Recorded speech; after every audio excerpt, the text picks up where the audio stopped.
Microphone check.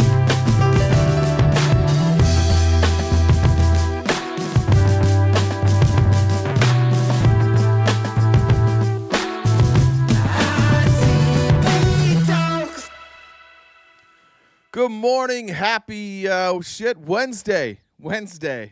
Happy Wednesday. The berating mic check was here. Nobody could have guessed this hat. Son of a bitch. I always forget to turn that loop off. No one could have guessed this hat. This hat hasn't been seen for quite a while. I haven't seen this hat for quite a while. I just found it. And there we go. This was the original Shushi's hat. This is a navy blue hat. I haven't adjusted the whatever it is. I haven't adjusted it. The filters for the green screen behind me.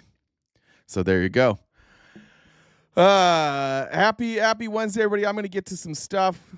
We got a big show today. We got a lot of stuff to cover today, and I'm looking forward to it.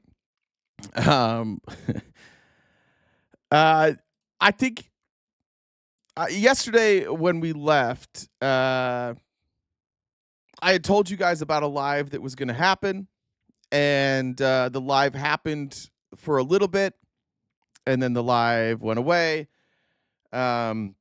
I think most of you guys know by now that live is about Mr. Jones. If you didn't know that live was about Mr. Jones, you know now. That is the creator who people are going to be telling stories about. And that live got postponed until either Thursday or Friday. I'm not sure yet. I think the last text message I got, I think, said Friday. Oh, thanks for the reminder, Jen. Let me make sure that it was Friday. Thanks for the sub. Yeah, Friday. That live will be on Friday. So nothing's changed in terms of how I feel about that live happening. Nothing changes about my advice for going into that live, and my advice is that you should go to those lives with an open mind. That being said, thanks for the sub.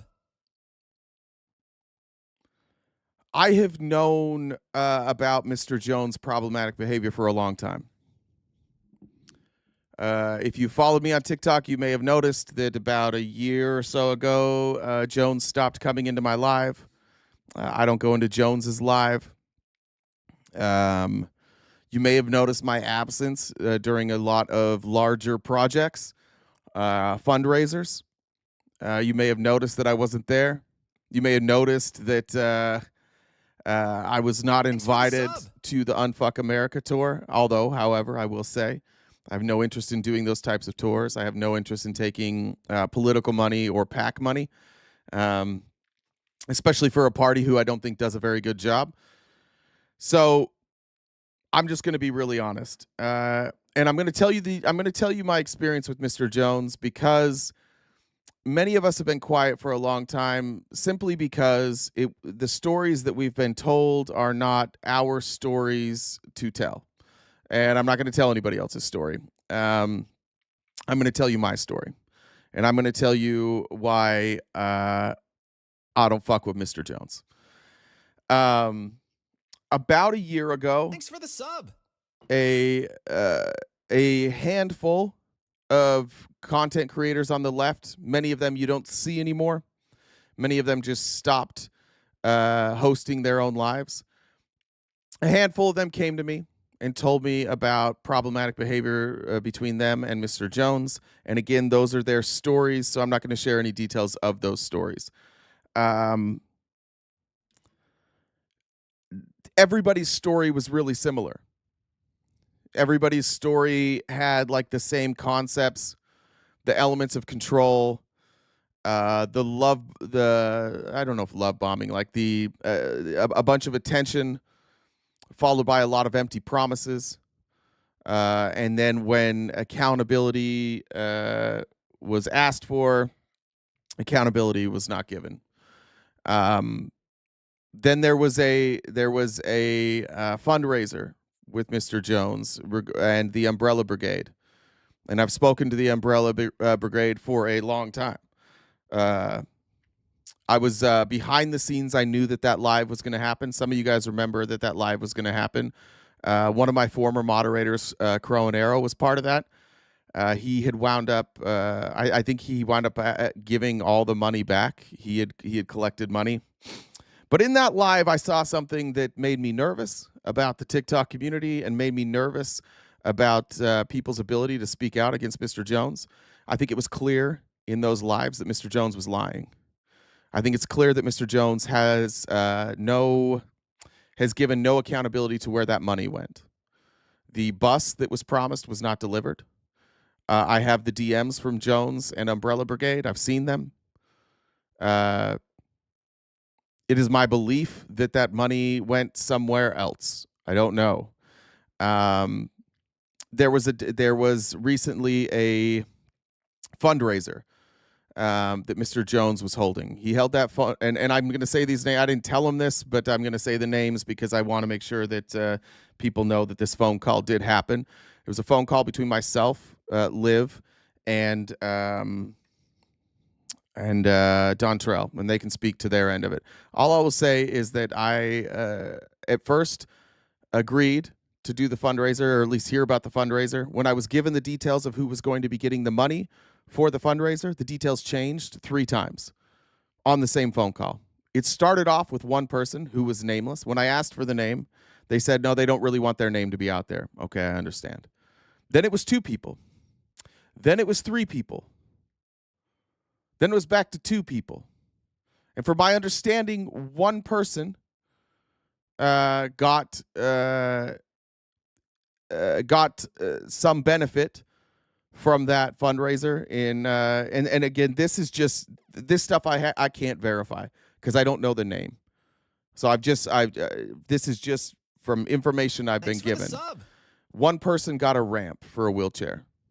I know the goal was to raise $10,000. They thought maybe they could raise $20,000.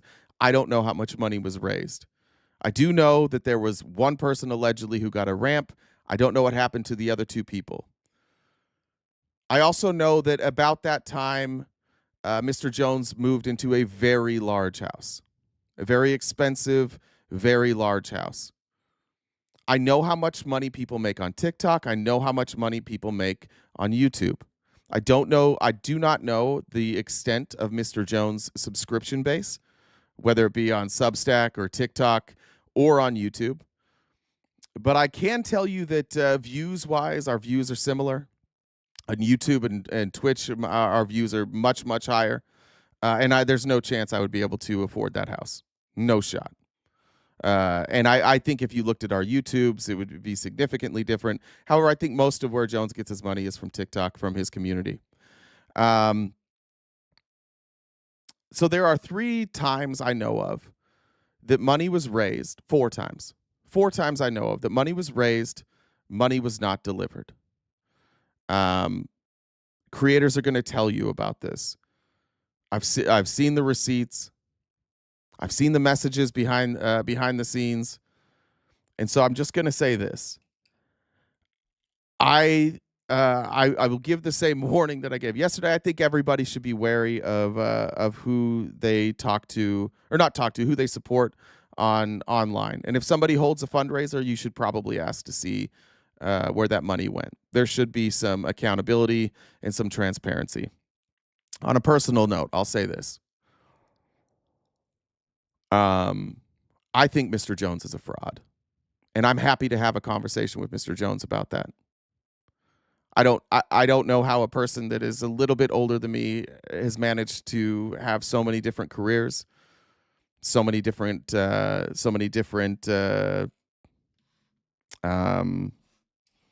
degrees, and happens to be an expert in so many things. I'm also going to say something because I think this should get out there. The message I've been told by multiple creators, some of these creators will be on the record. Mr. Jones talks shit about all of you. If you are a creator on the left, Mr. Jones, behind your back, talks shit about you. Mr. Jones, behind your back, claims that you have a platform because he made you. Mr. Jones claims he made me. Mr. Jones claims that I wouldn't have the platform I have without him. And with all due respect to Mr. Jones, fuck off with all of that. You didn't do shit for me. Mr. Jones and I have had a handful of conversations on the phone over the course of however long I've done this. And in every one of those instances was me asking how he thinks how I could handle a situation in a way that would not harm his community, specifically the BIPOC community. And we were in lockstep. When I worked with Felice, there were multiple times Felice and I canceled our live and directed people to go to Mr. Jones's live because we felt that our message on that day, that the message should not have come from us. Despite the fact that Felice is BIPOC, but because she's white presenting, she would tell me. She would say, yeah, this is fine.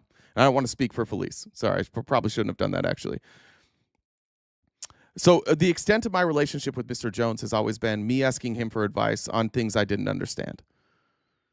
But behind the scenes, Mr. Jones is not that kind. He is not that kind to other people. I'll say this directly. I was on a phone call with Mr. Jones when he told me that he created Parker and Dean, that Parker and Dean would not exist without Mr. Jones, and that they should be grateful, that they don't show their loyalty to him. Mr. Jones is not that different than Donald Trump in my interpretation. He is Teflon. He has a large community, and he speaks on topics in a way that I think is good. I think that the way that he messages, the way that he holds his lives, he does it in a way that demands respect. But when the camera goes off, he doesn't give people respect. And I'm not hurt by Mr. Jones. I've never have wanted to address this ever. Honest to God, I don't fucking care about like my relationship with Jones. I don't care that he talks shit about me. I don't care that he tells people that he made me. It really doesn't bother me in the slightest. The only reason I'm doing this right now is because people are afraid to speak out about Mr. Jones. And I want people to know that even as petty as the stuff between me and Jones is, like, I'll speak out.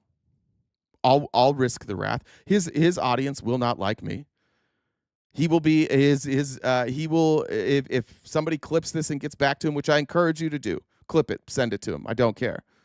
When this gets back to him, I'll receive some backlash, I'll receive some hate, and I'll stand 10 toes down. What I hate about social media, what I hate about living in the creator space is probably twofold. Number one, I think that people are allowed to sell themselves as whatever they want. And I think that we want to believe it. I think we do the same thing with politicians. This is my same argument that I have against MAGA. I do not like that MAGA has to buy in. I don't like that Jones forces people to buy in. Every time Jones gets caught up in any of this shit, you go rewatch it. Go rewatch the video when Jones was accused of taking money from Umbrella Brigade, and he flipped the script onto Crow. Now, I don't know if Crow was innocent or not. I have no clue. But I do know that when Jones got cornered in that discussion, he flipped it on Crow. And then eventually he got mad and he went and he hosted his own live. And what's the first thing he did? He did the same shit Trump just did today. Trump had a cabinet meeting today. And Trump had a very fucking bad day yesterday. And I'll show that to you guys later in the show. He had a very fucking bad day yesterday. And so what did he do? He brought his cabinet together and everybody praised him. And everybody mentioned all the good things that he's done. And Jones does the same thing. Every time Jones gets in trouble, he runs to his live and he gets people to come up on his live and he gets them to say all the great things that he's done for them. You could see it the other night. When Jones was, I'm going to say, crashing out on his own live. When Jones was confronted by Santana. And when I saw Santana stand up to Jones and I watched the chat turn on Santana, that's when I was like, all right, fuck it. I'm into. I don't know Santana. I don't know Santana for shit. I don't know. I think we've maybe been on a panel once. But I hate that. I hate that type of manipulation. Like, I came out of a cult. I came out of a place where we allowed the leadership of our church to do whatever the fuck they wanted. And we never held them accountable. And I hate doing accountability lives. I hope that this is the only time I address it. I don't intend on going through TikTok and trying to defend any of this. But I want it out there, and I want other creators to feel like they can speak out too. This man is dangerous. He is dangerous to women. He's not, I don't feel like I'm in any danger from Mr. Jones, but I do know that he's a liar. I do know that he manipulates people. I do know that every single person with any sort of following that I've ever talked about with Jones, he has had nothing but negative things to say about those people. Thanks for the sub. I'm also going to say this is a rumor, but let me just say this. And if I'm wrong on this, I'm wrong on this. It is my understanding that the account that Mr. Jones has with however many followers was a gift to Mr. Jones from another creator, and it had over 100,000 followers when he got it. Mr. Jones is now telling people that during the Unfuck America tour, you guys should listen to me. I should be in charge because I have 20 years of experience. Where?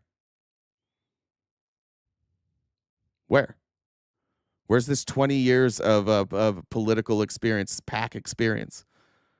I know he runs a nonprofit, but everything I know from his nonprofit is that everybody who keeps getting in bed with his nonprofit winds up not getting the money. So I'm saying this to Mr. Jones. You've got my number. You can call me. If you want to talk to me on live, we can talk about it. But I just want clip it. Tell your other creators. I'll be the first one. I'll be the first one. But tell them all. Say what you're going to say.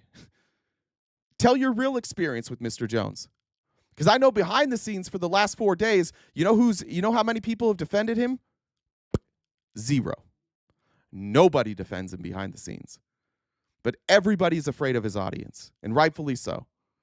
Everybody's afraid of the loyalty that he's gained through his audience. I'm not.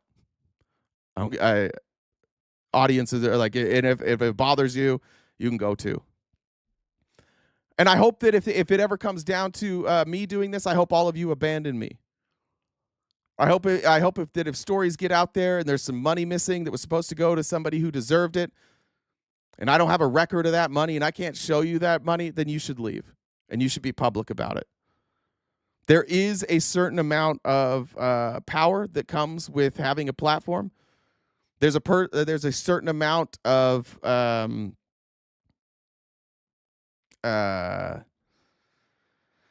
the right word for this? Accountability that needs to be have. You guys know me far better than I know any of you, but you only know what I show you. I could be a completely different person off app. My only suggestion is get to know the person, watch the creators that you like, but when people tell stories about them, don't be so quick to shut them down because you've watched that creator for 2 years and you don't believe that creator could be capable of doing some of those things. I can attest to not everything I've said about Mr. Jones being true. What I'm telling you is my experience and things I've heard, but I can also attest that Jones has absolutely lied. I can attest that Jones has absolutely lied about the Unfuck America tour, and he's been exposed for that. And I'll also say this. Where the fuck you been, Jones? Where you been? Remember, he did this last time, too. He just disappears for a week and then comes back like it's cool. He's going to lay low. He's going to hear everything that we say. He's going to plot. He's going to organize. And he's going to come back with some message. And if that message isn't, I'm sorry, I need to change, and here's the truth, I don't think that's a person worth following. If the answer is, I'm sorry, I need to change, here's the truth, and I'm gonna fix this, sure. I'm cool with that. Like, I can forgive, and I can forget. But I'd like to know where you are. I'd like to know what he's doing. I'd like to know why he's not facing accountability right now, because this is what he demands from his audience. Boy, god damn, if anybody ever makes Jones mad, if anybody ever upsets him or upsets one of his friends, he'll go marching right in there. He'll demand to be led on the panel, and he will speak his mind. But when it's his turn to face the fire, he's out. So that's what I have to say about that. I also want to make one thing clear. Nobody, not my moderators, not Jen, nobody knew I was going to say this today. I messaged one person who's kind of behind the scenes, like organizing stories together, and I simply told them, I think I'm going to say something. I think, and they said, yeah, I agree. Say something. So this isn't a message from everybody. This isn't a message from the RTP team, the community, the Discord, my moderators. This is my message. This is my feelings. I don't know. I honestly don't even know how the moderators feel about Mr. Jones, but I want it out there, and I hope that that other people feel empowered to come up and say what they have to say. I promise you, behind the scenes, nobody is defending him. Everybody is afraid of him, but nobody is defending him.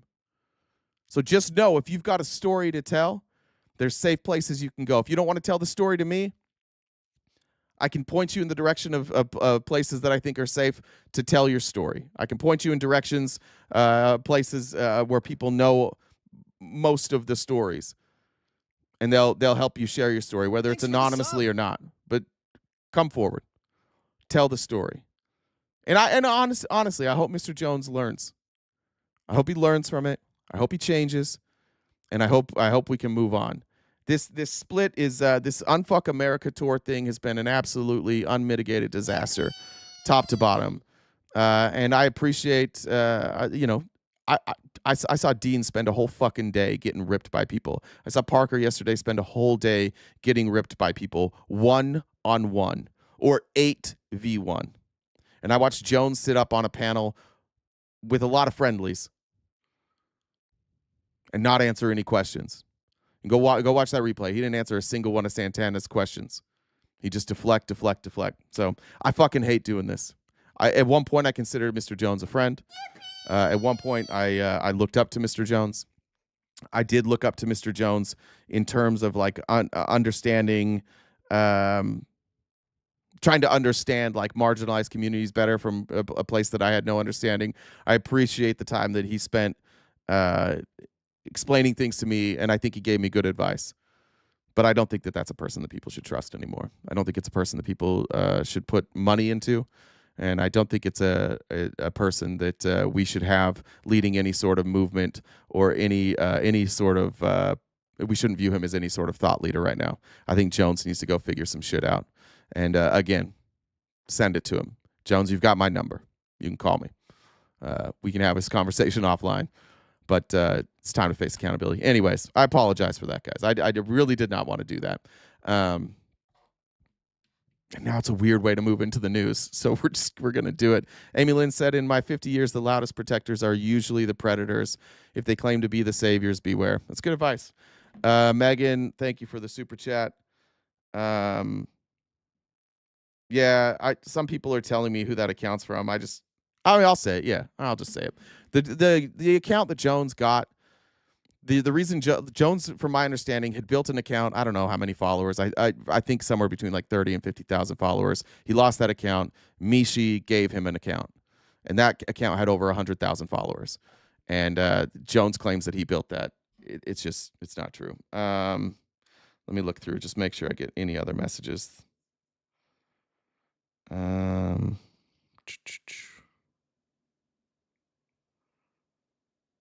Let's see.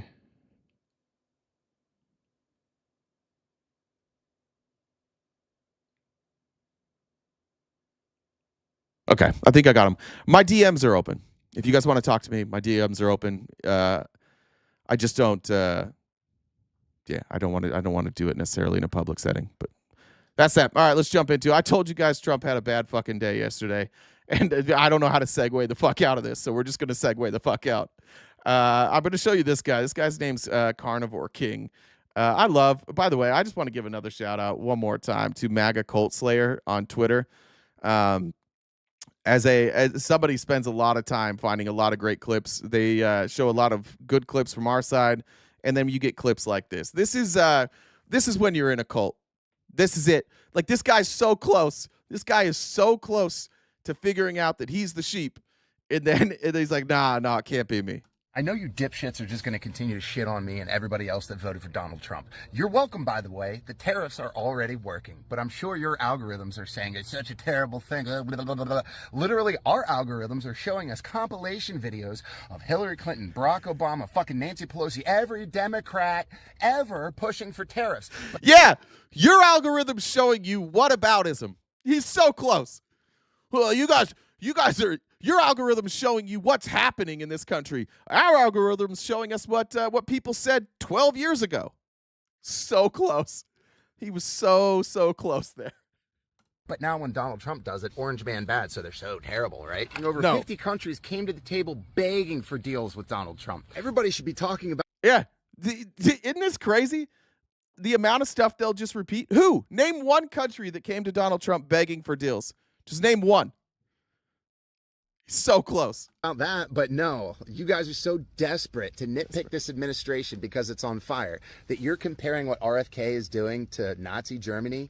Looney Tunes, bruh. Looney Tunes, bruh. Yeah, he's putting together a registry of people that he believes have a disability, which is exactly what they did in Nazi Germany. How's that Looney Tunes? That's what he's doing. Isn't this crazy to see, like, in real time, this person just like, here's how I've been programmed. You guys are out here. He even said, this part blew my mind.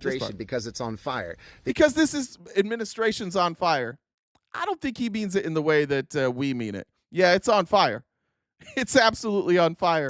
And that's why they're showing you nothing but rhetoric and whataboutism. You're comparing what RFK is doing to Nazi Germany.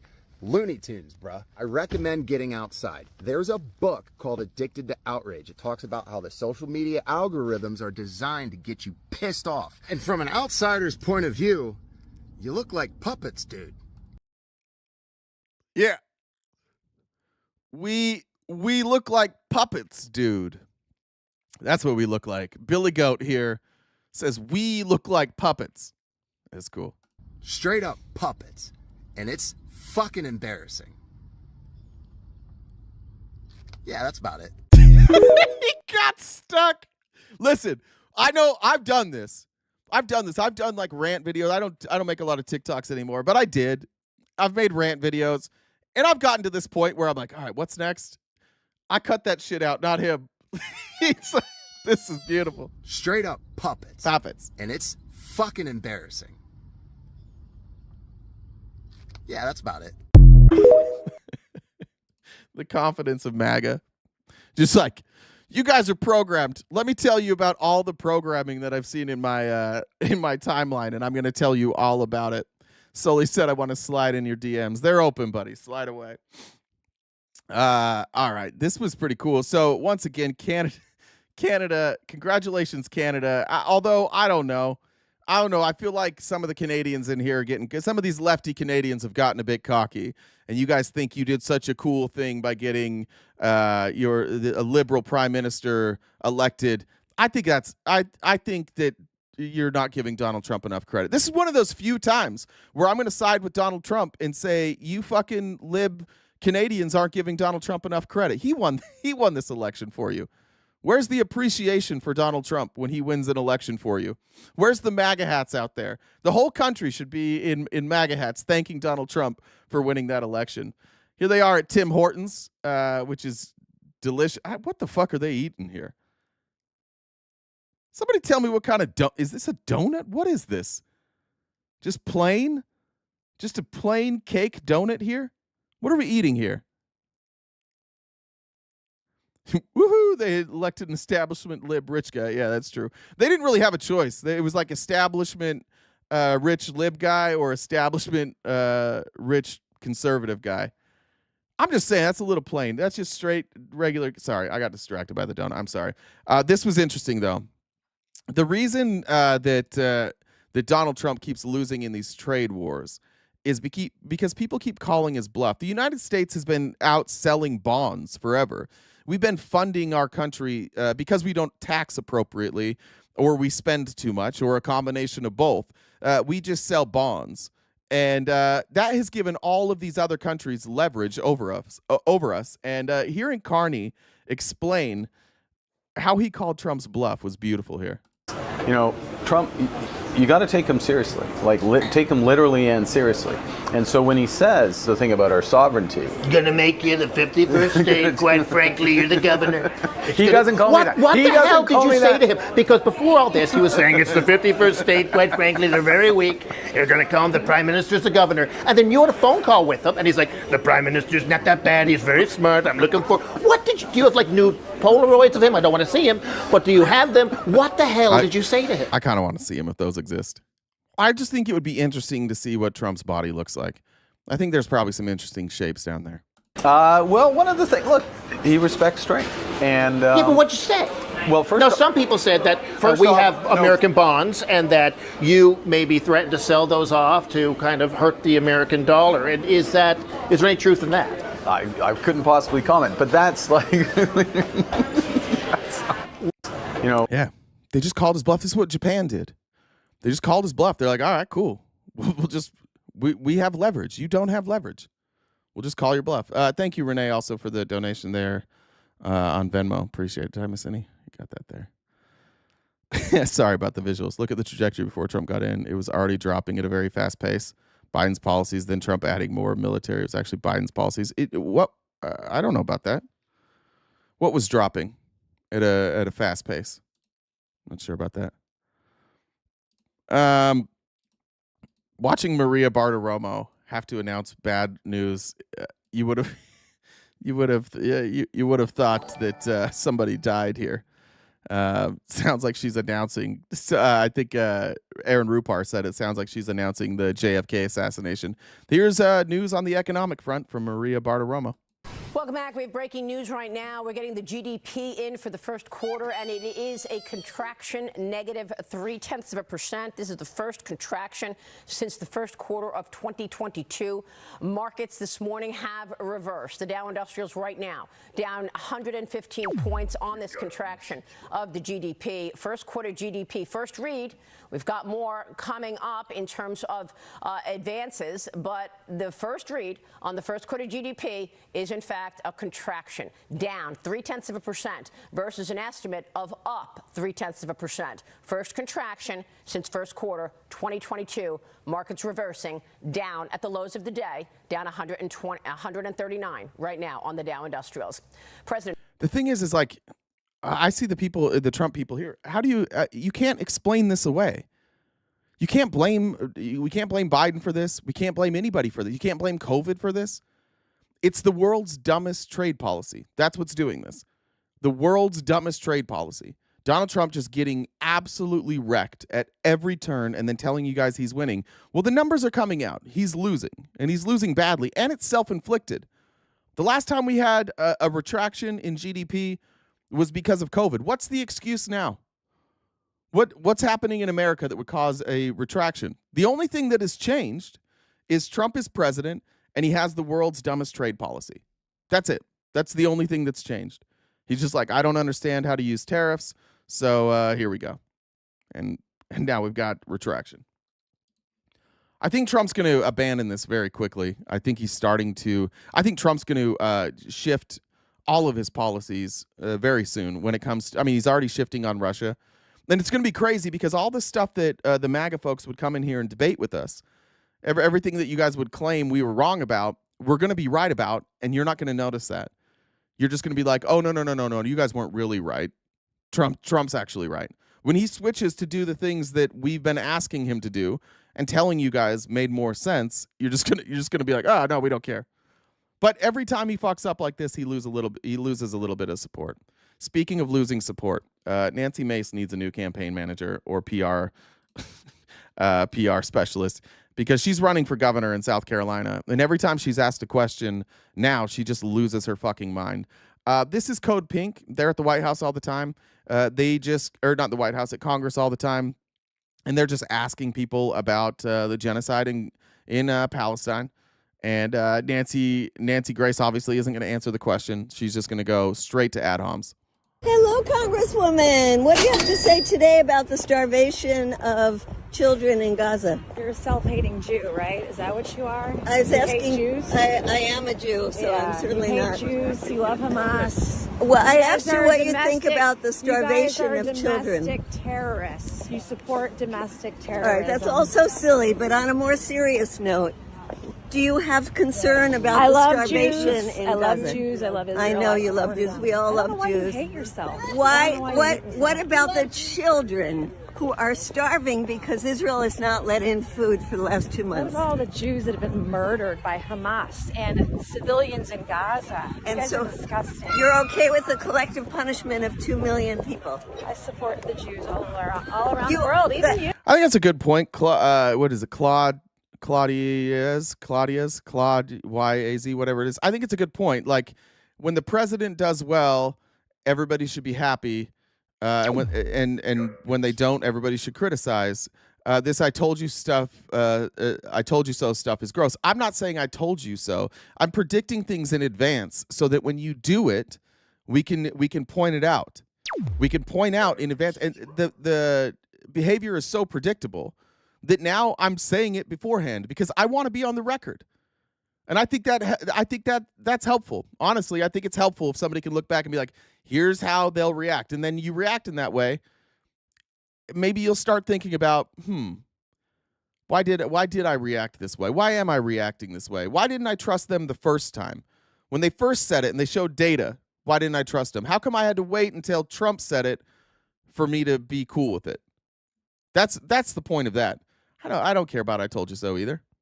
But you should learn from. How do you learn from your mistakes? If people don't bring up times that you had an opportunity, you were confronted with facts, and you chose not to believe those facts, then how would you ever learn? How would any of us ever learn? You're self-loathing. Thanks, Amy Lynn. Get a bidet. So you support me? I have one. Your freedom of speech, yes, I do. Okay, I do. good. Well, do you support children? Do you think children should be starved and kept away from medicines? You're really fast on your feet. I'm surprised at how fast you can walk. You got sneakers on? I do. You're doing pretty good. I do. They don't know what to do with this. They don't know what to do when they're confronted with like the mistreatment of children. I can't believe we still have people in America that are siding with Israel at this point. But that's what they're trained to do. That's the arrogance that we have here. I'm just going to put on my sunnies, and when somebody asks me a question I can't answer, I'm not going to say I don't know. I need to think about that. I'm just gonna move away from discussing it. But I am worried All that about Jesus love, yeah. your soul and your heart, that you don't seem to be caring about children. She is not going to win the governorship. She's having a meltdown.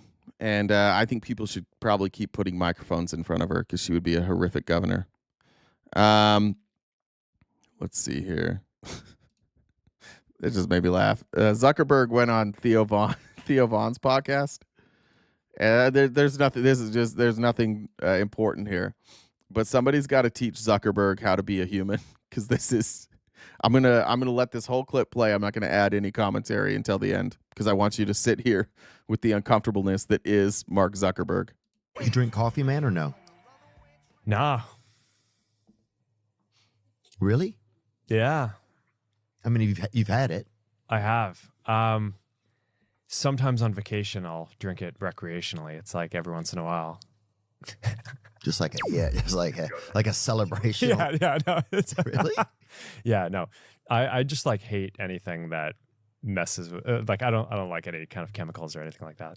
Oh, really? So you like to keep everything the equilibrium? Yeah, my sister gives me such a hard time about this. She's like, "You're just sitting there raw dogging reality." Wow. It's kind of true. Like, so you've had it before, yeah, but you just don't like it. Yeah, I don't like it. So when you get up in the morning, that's not your thing. Like, is there something you do? No. Yeah, I mean, I wake up and I fight people. Yeah. Yeah. No, I mean, I wake up in the morning, and are we going? By the way, I mean, we should get this. Yeah, we're going. What's up? All right. Oh, good. you mean you wake up and do jujitsu? You mean? I lied. I'm gonna stop it. He thinks he's killing it. Make sure we're getting this, guys. This is totally coming off good. This is totally making me look normal. Oh yeah, Is no, that I what mean, you yeah. meant? So I probably wake up like I don't know 7:30. Whenever like the kids start making noise around the house, it's like all right, sleep is done. Yeah. And then like it's like I look at my phone, and I'm just like all these things that these people are doing. Like, you did what? Are you fucking kidding me? It's like I have to go fucking deal with this. It's like. Yeah. Like it's like this partner. Are you really? God damn it! All right, so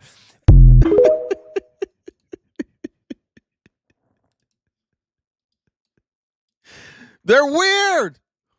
Stop letting weird people have so much control. It's weird. That was such a strange interaction. And stop platforming these fucking weirdos. Or do. But you got to make fun of them a little bit when you do, Theo Von. Be better than that. All right. This had me dying. Pete Hegseth, who hates DEI but loves gender-affirming care, who is investing money into a new makeup room. There you go. That's your manly man, by the way. How come all your right-wing heroes wear so much makeup? Why are they always so worried about their makeup? This I don't remember who this guy is behind here. This is it Jacobs? Is it Sarah Jacobs? I think her name is. Yeah, Sarah Jacobs. In the House yesterday. I can't read the name back here, but this had me dying. This is a really simple amendment. What it says is that no funds can be used to construct, sustain, outfit, or maintain a makeup studio for the Secretary of Defense. Secretary Hegseth is more interested in concealing and covering up his mishandling of sensitive attack plans and his blemishes than strengthening our national security. We don't need a made-for-TV defense secretary. We don't need someone more interested in their appearance than in ensuring the safety of our service members. But according to a CBS News report, Secretary Hegseth has ordered a new makeup studio at the Pentagon that will cost taxpayers thousands of dollars. I know my colleagues on the other side of the aisle have been trying to avoid their constituents, so maybe they've forgotten. But many Americans right now can't afford to spend thousands of dollars on superficial things like this. Many Americans are taking on debt just to buy groceries. People can't afford the rising costs of housing, healthcare, childcare, and education when their paychecks aren't going up either. These reports of the Secretary of Defense spending taxpayer dollars on a makeup studio are further proof that everything this administration is spewing about waste, fraud, abuse, and efficiency is total bullshit. This is about furthering their agenda, whether it's paying for a tax cut for billionaires or looking good on TV. This makeup studio isn't going to make Americans safer. It won't protect the lives of our service members. It won't strengthen our national security. Now, many of you have seen my makeup videos. I wish Congresswoman Mace was still here at this markup because I know she has. I pay for my own makeup with my own personal funds, not at taxpayer dollars. And if Secretary Hegseth wants to use his personal funds on this, he should feel free to do so. I understand he made a pretty penny on Fox and Friends. But I don't think hard-working American taxpayers should shoulder the cost of Secretary Hegseth's personal vanity project. To me, this seems pretty common sense. So I urge all of my colleagues to support my amendment so that not a cent of taxpayer dollars can be spent on this makeup studio. Thank you. Here's our chance to come together, Republicans. Take a break for a second from just like spamming catchphrases and spamming statistics, and raise your hand if you think the taxpayer should be paying for Pete Hegseth's gender-affirming care. Just hand up. Only Republicans. Hands up if you think that that taxpayers should be paying for Pete Hegseth's gender-affirming care. Oh, there's a middle finger. We got one of those. How about that? The Trump White House rose so fast, so low income and blue collar workers a 16% pay increase. Yeah, no, I told you to take a minute, like take a break from just like spamming statistics that are bullshit. By the way, all of those are bullshit. Where's the hands? Where's the hands? Who wants taxpayer money to go for paying for gender-affirming care? Republicans only. You guys got quiet on that one? We don't want to talk about that one? You want to just move on from that one? Okay. I'd move on too. But more importantly, Pete Hegseth's a fucking idiot. That's the most important thing. He has no clue what he's doing. Every time he has ever run any organization, he's run it into the ground. And while Republicans talk every single day about how we're wasting money and how important it is that Elon Musk save all this taxpayer money, then they turn around and they spend 10x what Elon Musk has saved. What the hell? That's crazy. My TikTok just started playing. Sorry.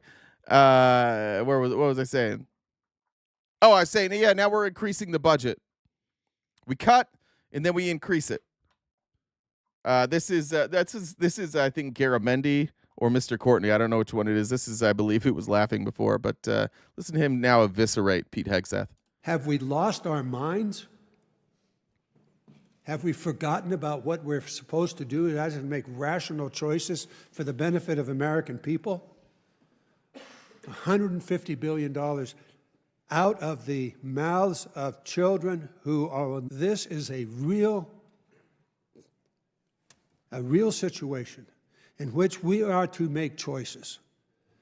And I would challenge anybody on this committee, Democrat or Republican, to give me a rationale why we should be reducing healthcare services across this nation, why we should be reducing educational services, why we should be giving billionaires an additional tax cut so that we have a $150 billion slush fund for the military. We spent a whole year. The military who can't pass an audit, too. Let's give more money. The only place that never passes an audit, let's just give them some more money as a slush fund. Going through the National Defense Authorization Act. Sound is cutting out? Let me know. If the sound's cutting out, will you raise your hand? Just make sure it's not just one person. You guys can't hear this? Line item by line item, committee by committee, and came to the conclusion that $860 billion was enough. And that was $15 billion more than the year before. And here we are, $150 billion.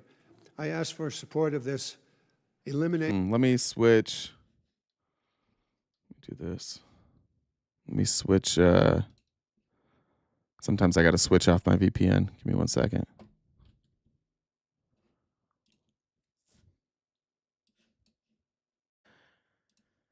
Yeah, where are the Republicans on this? Where are you guys at on this? Why are we increasing spending? You guys said you said that you wanted to get rid of spending. Why are we increasing it now? And Amy Lynn says, look how many gender-affirming surgeries Elon has gotten. Pretty obvious if you look at his 1990s interview. Pink said, I've never been happier to have aphantasia than when you brought up naked Trump. I did have to look that up. Aphantasia is, I think, the inability to, like, create an image in your head from the words. New word. We all learned aphantasia today. Leslie said, hi, Jay and Jen. I found the most interesting video on YouTube. It's called Why Stupid People Gain Power, Machiavelli's Dark Truth in Leadership Psychology. The parallels are undeniable and scary. Why Stupid People Gain Power. There you go. I'll have to check that out. I think I did that one. Okay. All right. This was weird. Do I have this one? I actually forgot to. I got distracted before we started. Jen, will you find me while I play this clip? Jen, can you find the tweet from Lindsey Graham about Trump being the Pope? Can you just look for that? It stems from this clip that happened yesterday, which I have to assume Trump's joking here. But like all things Trump says, if he says something even jokingly, the people who are desperate for his attention take it seriously. And that's one of the problems that we have in covering him, is that it's hard to know what to take seriously. Because if they called him and said, do you want to be the Pope? Then he'd just be like, yeah, I'll be the Pope. Twitch is down? All right, great. As Pope? Yeah. I'd like to be Pope. That would be my number one choice. All right, Jen is fast as hell. So he says he'd like to be Pope. That would be his number one choice. Then Lindsey Graham, sorry, this is small, tweeted out. All right, I'll just read it because it's a little small. Lindsey Graham tweeted out, I was excited that President Trump is open to the idea of being the next Pope. This would truly be a dark horse candidate, but I would ask the papal conclave and Catholic faithful to keep an open mind about this possibility. He's not even a Catholic. Trump's not a Catholic. The first Pope/U.S. president combination has many upsides. Watching for white smoke. Trump, MMXX, VIII. What would his Pope name be? Pope MAGA? John Barron, maybe? What are we doing here? Lindsey Graham sees that clip and is like, I'm going to take this seriously. Zone says, I think the new poll should be, does Jay break the stream? Every fucking day I break the stream.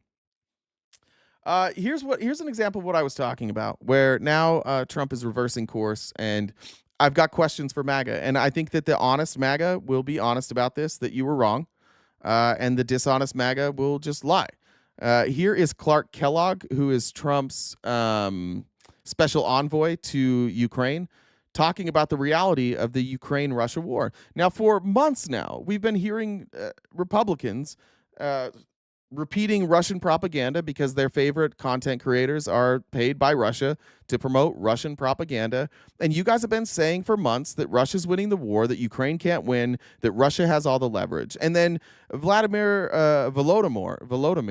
Zelensky came to the White House and they told him, you don't have leverage.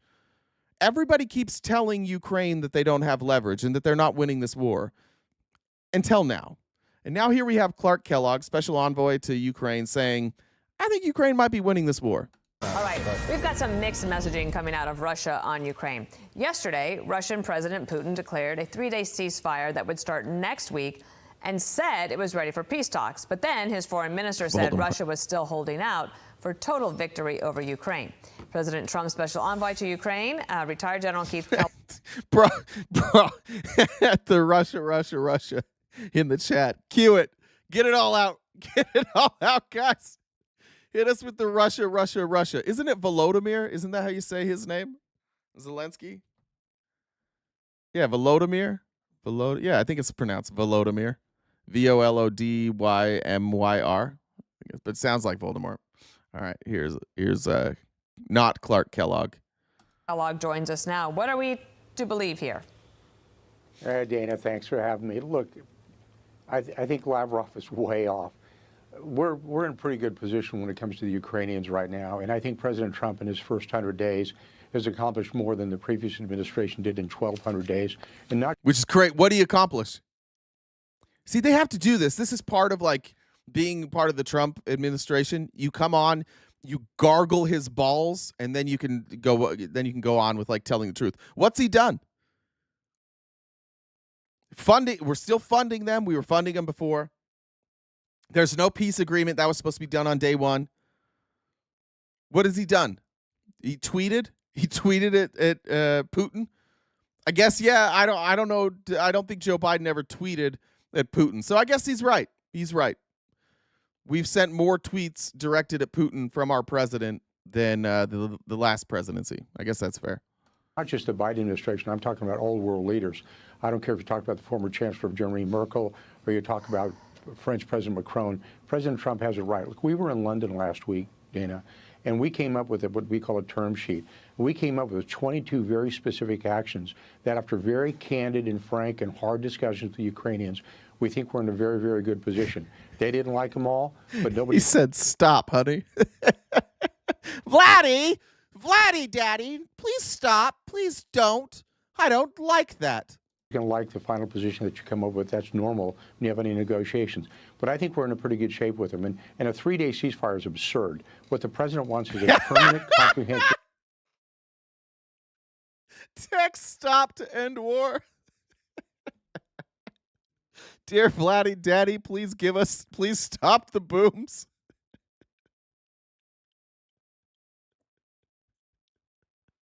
Shut up. I love Coco. You've said that. Liberals losing every election from here on out. We've won every special election in any sort of swing district since Trump. Liberals won like all we won every swing state except for at the top. You don't know what the fuck you're looking at. Ceasefire, sea, air, land, infrastructure for a minimum of 30 days, and then we can extend that. He's absolutely right. The president has this one right on. Trump has not met with both leaders multiple times. He hasn't. When did he meet with Putin? When did Trump meet with Putin? When was that meeting? Did I miss it? Multiple times Trump has met with Putin? Didn't they had a meeting scheduled with the special envoy. I don't think Trump's met with Putin yet, has he? He hasn't met with Putin, right? Did I miss it? I know I was gone this weekend. Unless he met with Putin last week, I don't think that's happened. The money. And that's where we want to go to. And when you look at everything the Ukrainians are willing to work with, now it's over to the Russians, over to Putin. Okay, we've got one side. Now you need to come up with the other side. And I think we're close. Look, this is the last 100 yards to an objective in the military. It's the toughest 100 yards. It's sort of like a marathon. The first mile isn't the hardest. It's the last mile that's the hardest. And we're in the last mile. We're almost there. We're in a good position. President Trump has driven us to that position. And I feel, at least when it comes to Ukrainians, are very comfortable at where we're at right now. Speaking of the Ukrainians, here's President Zelensky yesterday.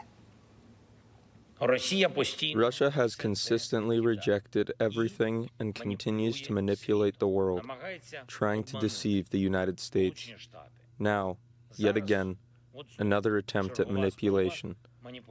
For some reason, everyone is supposed to wait until May 8th before ceasing fire just to provide Putin with silence for his parade.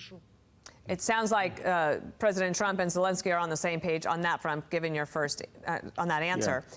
But Yo, Big E, you've said the same thing like 5 fucking times, dude. We get it. We hear you, bud. Come punch us in the face. It's fine. You guys have gotten real comfortable saying bad things about Donald Trump without being punched. Shut up. Like, toughen up.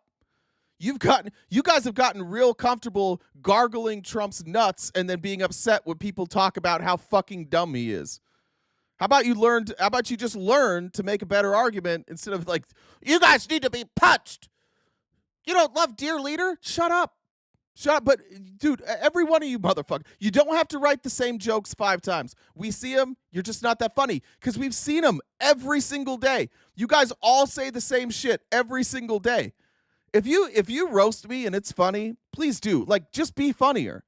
I love talking shit. I wish you guys would come up with some new material. Just hit me with something funnier, please. That'd be terrific. I wonder about this. Putin has continued to shell and bomb civilians in the country. Right. Does Ukraine have what it needs to fight back right now, or is it basically a sitting duck waiting for something to happen?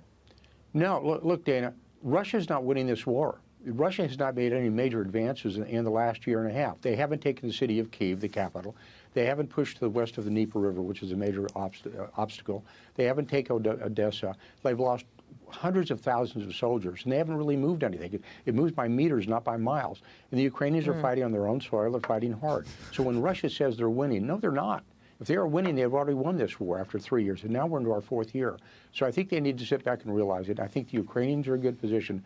The Europeans have really stepped up. When I was in London last week in Turkey, oh, imagine that. So when you get somebody that is actually working with Ukraine, they're telling the truth. Why is this war progressing? Because Europe is doing has stepped up, and the Ukrainians have stepped up.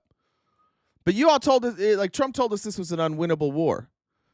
And despite the absolute disrespect to Zelensky, he's just like, I don't fucking care. Did you guys see that video yesterday of Trump walking into absolute silence and then Zelensky walking into a standing ovation? There's respect there. People recognize that what Zelensky's done is really fucking incredible. The only people still applauding for Trump are like the sycophants. We just love him so much. We just need him to be king. Great job by the European Union. Great job by the Americans for funding this. Vladimir Putin. So we have this new bill from the Republicans. They're talking about funding. They're talking about tax cuts. They're talking about $200 billion extra to go to the military. What's one thing Republicans never care about?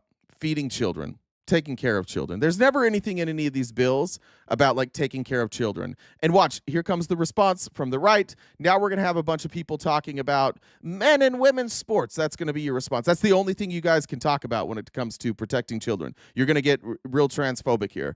But you don't give a shit about children. So let me play this clip from Dan Goldman. But worse, let's talk about what is not in this bill. There is no money for emergency management for FEMA. Now, where the fuck we at, Republicans? Where the fuck we at on that one? It wasn't that long ago. You guys were lying about FEMA money being sent to North Carolina and to Florida. Remember when you guys were lying about that? Yeah, they only got $750. Remember that? Remember when you guys were so concerned about the victims of hurricanes. Now you got no money. Now we're like, we care so much, we're going to give you $0. This is not a partisan issue. Red districts suffer from natural disasters certainly as much or more as blue districts. And I can assure you, to my Republican colleagues, that when your district gets a flood or a tornado or a hurricane, you are going to be coming to FEMA begging for money. And I don't want to hear a single word from any of my Republican colleagues about where is FEMA when they need emergency management support. Let's take a look at this. Just hurricanes alone. This is the hurricane risk by state, okay? Red is very high, blue is very low, not applicable as everywhere else. Red state. So we got Texas, red state. Louisiana, red state. Mississippi, red state. Georgia, red state. Alabama, red state. Florida, red state. South Carolina, red state. North Carolina, red state. All this money that you guys are all going to need. Florida's in Foxville. All this money that you need, and the people that you vote in office aren't even going to get you that money. They're not even going to set it. Like, what do you think? A hurricane's not coming this year? Do you live in Florida? There's a hurricane every 11 seconds during hurricane season in Florida. How many times you got hit by, didn't you get hit by 3 really big ones this year? Was it 2 or 3? What are you going to do come hurricane season, red states? You'll figure out a way. You'll just figure out a way to blame us. How the fuck can you sit back while your elected representatives, one of the Republicans is like, why should I spend my money to feed kids? Fair enough. But your money, the people that you elected want to spend money to blow up other kids. You're cool with the money if it's murdering children, but feeding children, that's a problem. Taking care of hurricane relief, that's a problem. They don't care about you.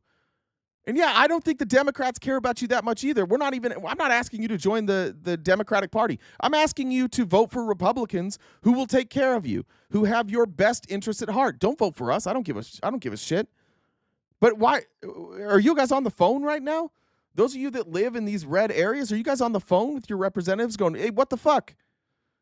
We were with you. We had your backs. We were all on Facebook talking about how shitty Joe Biden was for not getting us that FEMA money. We would not stop talking about it. For months, that's all we would talk about. And now you guys are going to cut the funding? Are any of you guys making those phone calls? Because I doubt it. You just lay down, turn around, bury your head in the pillows, and let it happen to you. That's what being a Republican is. Turn around, you take it, and then you say, thank you for giving that to me. I appreciate it. Thank you for fucking me right in the ass repeatedly. Because you are voting for a bill that includes nothing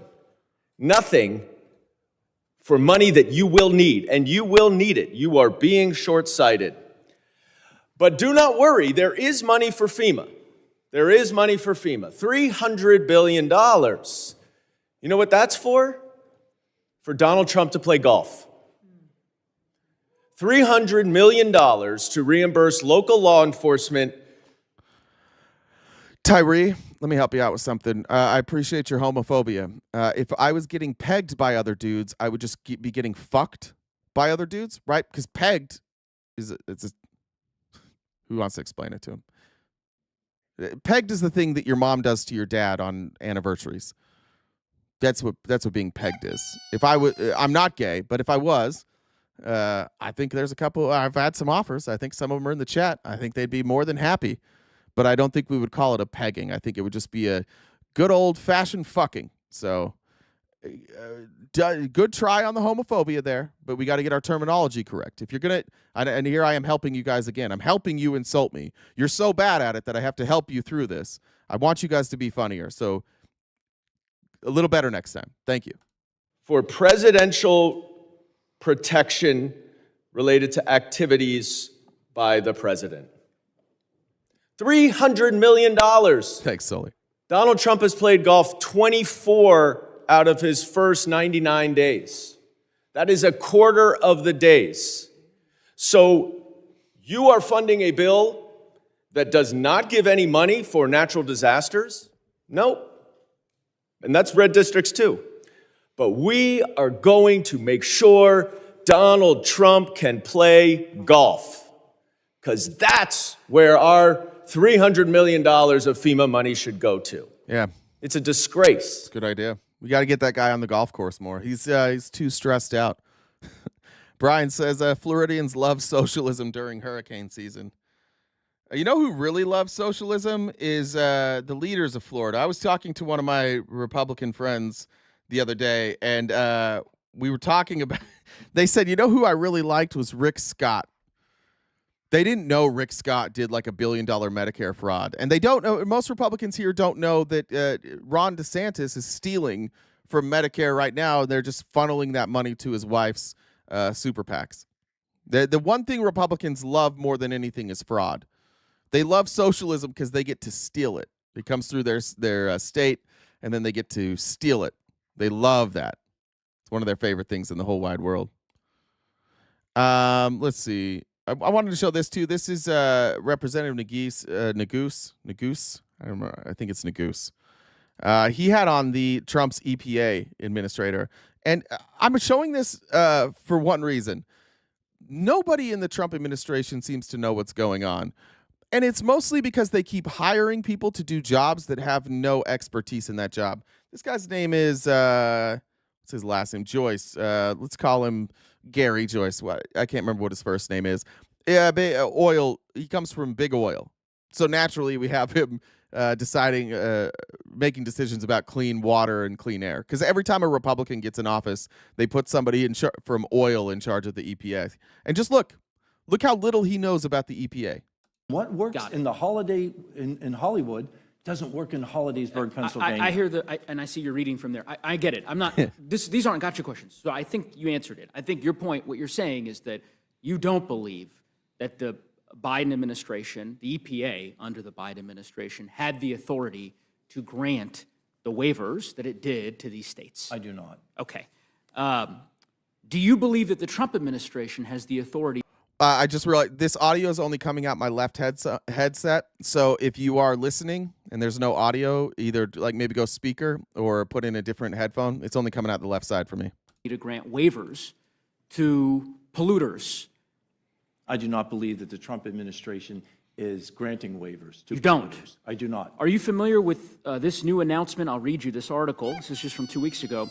EPA offers industrial polluters a way to avoid rules on mercury, arsenic, and other toxic chemicals. Are you aware of that? I believe that we're discussing the California. No, I hear you. You just answered. You said that. I think your testimony a minute ago was that you're not aware that the administration is pursuing any potential waivers for polluters or for states, for that matter, to avoid compliance with the Clean Air Act, right? Clearly that's not, I guess you're not aware, but you're aware now, right? I've made you aware of that. Let me read you just a paragraph from this article. The EPA has set up an electronic mailbox to allow regulated companies to request a presidential exemption under the Clean Air Act to a host of Biden-era rules. Companies were asked to send an email by Monday seeking permission from President Donald Trump to bypass the new restrictions. This is a part of, a push to roll back dozens of environmental regulations. The Trump administration is offering coal-fired power plants and other industrial polluters a chance for exemptions for requirements to reduce emissions of toxic chemicals, such as mercury, arsenic, and benzene. You're familiar with this now? With your reading, I think it is. Sorry, I just want to make sure I had this guy right. I thought Joyce was the EPA director. Lee Zeldin is. I'm trying to remember what Joyce is, so I'm trying to figure that out. I just want to correct that. We return the discussion to what this CRA I hear you, Mr. Joyce. I get it. You've testified at great length about this particular. I get why you're supporting the CRA. I understand that. Seems like you don't want to talk about this, what they're calling the polluters portal. And I think you could understand why I would be frustrated and the people that I represent in Colorado would be frustrated. Because on the one hand, it sounds like you're taking the position that the EPA, under a Democratic administration, has no authority to grant a state an exemption to be able to impose standards that are a bit higher to protect clean air and clean water. But under the Trump administration, it seems like, unless you want to disabuse me of this, you're completely fine with the Trump administration granting exemptions to polluters to avoid the requirements of the Clean Air Act with respect to these chemicals that are regulated. Do you understand why that would strike people as a bit confounding? The only confounding part that I recognize is how the Biden administration turns away from the free market and wants to allow a Biden-era EPA to enforce a rule onto my constituents that All right, doesn't so allow this them is to this is John Joyce. He's United States representative from Pennsylvania. You and said that a buy few times. vehicle that they can afford I hear to you. choose and buy a vehicle that can drive them to and from work. I get it. I get why you oppose this rule. I understand why you oppose this rule. Do you support these exemptions? What I'm saying to you is I understand. You've made it abundantly clear. All right, that's good enough. Just want to point out, again, like what this is showing, and the reason I showed that clip is because what Trump does time and time again is they have rules and then he gives exceptions to his rich friends. It's what he's going to do with tariffs. It's what he's already doing with tariffs. He sets rules, and those rules are going to hurt average everyday Americans, but people who give him a lot of money get exemptions. So you have EPA rules, and the Trump administration just grants them exemptions. Oh, yeah. Thank you for the $5 million. You get an exemption now. You can just pollute. You can put dangerous chemicals in the air, and nobody else can, but you can. I'm giving you an exemption because it's very important that your massive corporation stay intact. It's very, very important. Let's see. Jamar said Cheeto Pope, MPGA, white smoke for Orange Pope, Pope Fashi, Flubber Pope. Melissa says donation for improving the insults. Thank you. That's important. Dreamliner said, I subscribe to only 2 creators. I have trust issues, but you earned my trust. Thank you for being a friend to truth and facts. Oh, and Jen, you're the best. Thank you very much for that.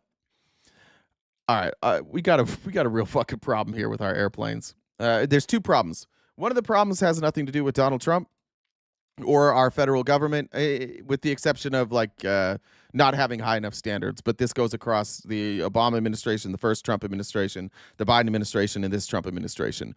Boeing has a lot of power, and Boeing has been putting out some rather shitty jets, and they're falling apart. But not only that, when the Trump administration came in, they fired a bunch of FAA workers, and they fired a bunch of people in TSA, and they're breaking the system. The system is broken now.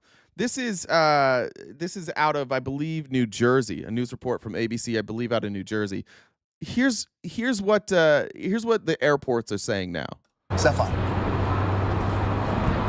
Well, Bill, there were travelers who landed here at 3 in the morning and were still waiting for their bags this afternoon. It was an absolute meltdown here at Newark Liberty, and experts are warning, be prepared for this to keep happening.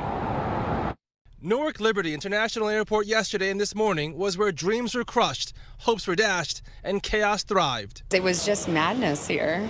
Everybody was here at 3 a.m.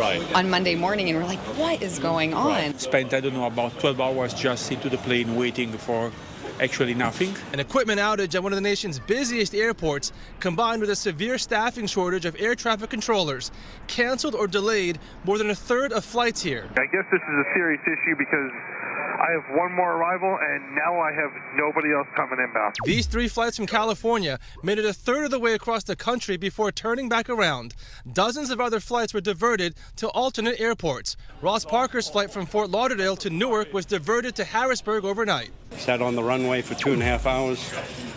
They then pulled up to the gate. The pilot said, there's a lot of confusion going on. Nobody knows what's going on. I suggest you go get your bags and try to make a plan. We went downstairs, there was nobody around. We waited an hour, bags didn't come. So eventually we got onto the plane, we were just about to take off, and they said, now the radars are out in Newark. 3 radar scopes went black, they lost all the radios at approach. Transportation Secretary Sean Duffy says he too was stuck at Newark Airport. We're 3,000 controllers short, and so right now we're working with the union. So when they hit 25 years, they can retire. Or if they hit 56, they can retire. How do we encourage air traffic controllers to stay on a little bit longer, serve their country longer? Aviation. I played that clip yesterday of Sean Duffy saying, why don't people want to stay and serve? Nobody wants to fucking work for this administration. That's why. And that's really the point of this. I want to be very clear. This is not intentional. Donald Trump isn't fucking up on purpose. He's fucking up because he's stupid, and he's hiring stupid people like Sean Duffy. He's hiring people with literally no expertise in the place where he's putting them in charge, and they're fucking it up. This is just a fuck up. This is, we think that we can gut the federal government. We think these positions aren't important. We didn't really know that they were important. And now that we fired all these people and we're fucking up, we're begging for patriotism. And we got the same dumb dicks in the chat every fucking day. All you guys do is complain. Yeah, there's a lot to fucking complain about. If you want to look at my outline today, like, this is what's crazy. I'll just show you. This is my outline today. This is the stuff I want to go in depth in. These are the subjects that I want to go in depth in. But it takes me forever to get there because every fucking day I wake up and I have to sort through like hours of moronic shit from Donald Trump. I've never worked more hours in my life. It is incredibly difficult to keep up every day with the constant stream of bullshit. If you guys don't like that we spend a whole stream and that we've now spent an hour showing how shitty this administration is, maybe ask them to be less shitty. But what you guys are doing here is you're not arguing any points. You have no answer for any of this shit. You're mad at me. Every fucking day you guys do the same thing. How come you guys always point out what's bad? Because that's what we do. We want things to be better. Why don't you spend the whole time celebrating Donald Trump? Because I'm not a cuck. I'm not sitting in the chair jacking off to, somebody said, like, these guys jack off to that Trump Rambo poster. That's why. My show started yesterday criticizing the Biden administration. I had multiple clips criticizing the Biden administration. I don't like Democrats either. But you know why I don't talk about Democrats right now? Because they don't have any fucking power. You guys have the House, you have the Senate, you have the presidency, and you have the judiciary. So sit in it. Deal with it. If you don't like accountability, don't win the election. I don't know what to tell you. You have all the power, and you want us to ignore the people in power and talk about the people who have no power. That's not sensible, and you know that that's not sensible. You're uncomfortable right now. You're just very uncomfortable with the fact that I can do a 3.5-hour stream every single day and never run out of dumb shit that your administration is doing. Never. I don't even get through my outline ever. I never get through it because there's so much dumb shit. It's wild. Experts say it will take billions of dollars to upgrade the system, require congressional approval, and it will take time. This isn't even the first time this has happened, and there's no guarantee it won't happen again. We have starved the FAA financially as a country. If y'all want a circle jerk, go to TikTok and sit in one of those empty panels with your Republican friends and jerk each other off about who has the biggest MAGA flag. If you want to get real news, you want to talk about real issues, let's talk about it. I talk about issues here. I'm not going to sit around and celebrate. I could give a fuck. I didn't do it during the Biden. I didn't sit there during the Biden administration and celebrate the things that they were doing either. We talked about real issues. That's all we talk about here. If this isn't your cup of tea, go to the circle jerk. This is not the circle jerk. All right. There's the FAA. By the way, it's not just me.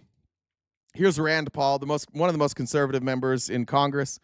Libertarian. A lot of people used to say I'm a Rand Paul libertarian. Oh shit, that's the wrong one. Hold on one sec. That was the same clip from before. Here's Rand Paul on the Senate floor yesterday.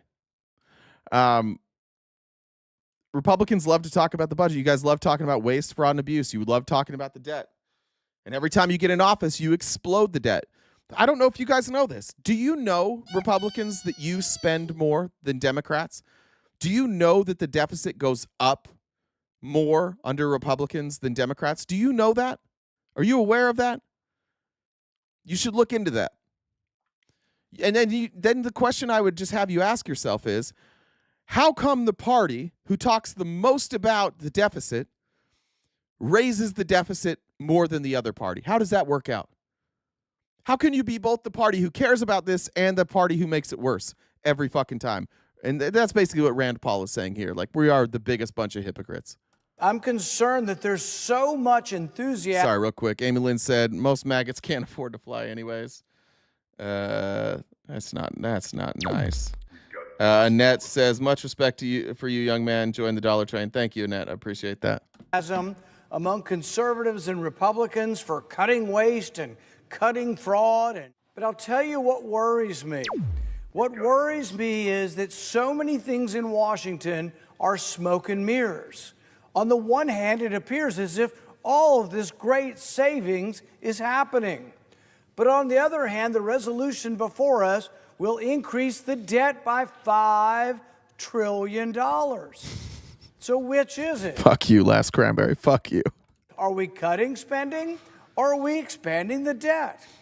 If we expand the debt at $5 trillion, that will be an expansion of the debt equal to or exceeding everything that happened in the Biden years. Now, which is it? I thought we had an election. The budget resolution is going to add $5 trillion over about a 2-year period. So they're going to add more than $2 trillion a year to the debt. In what world is that conservative?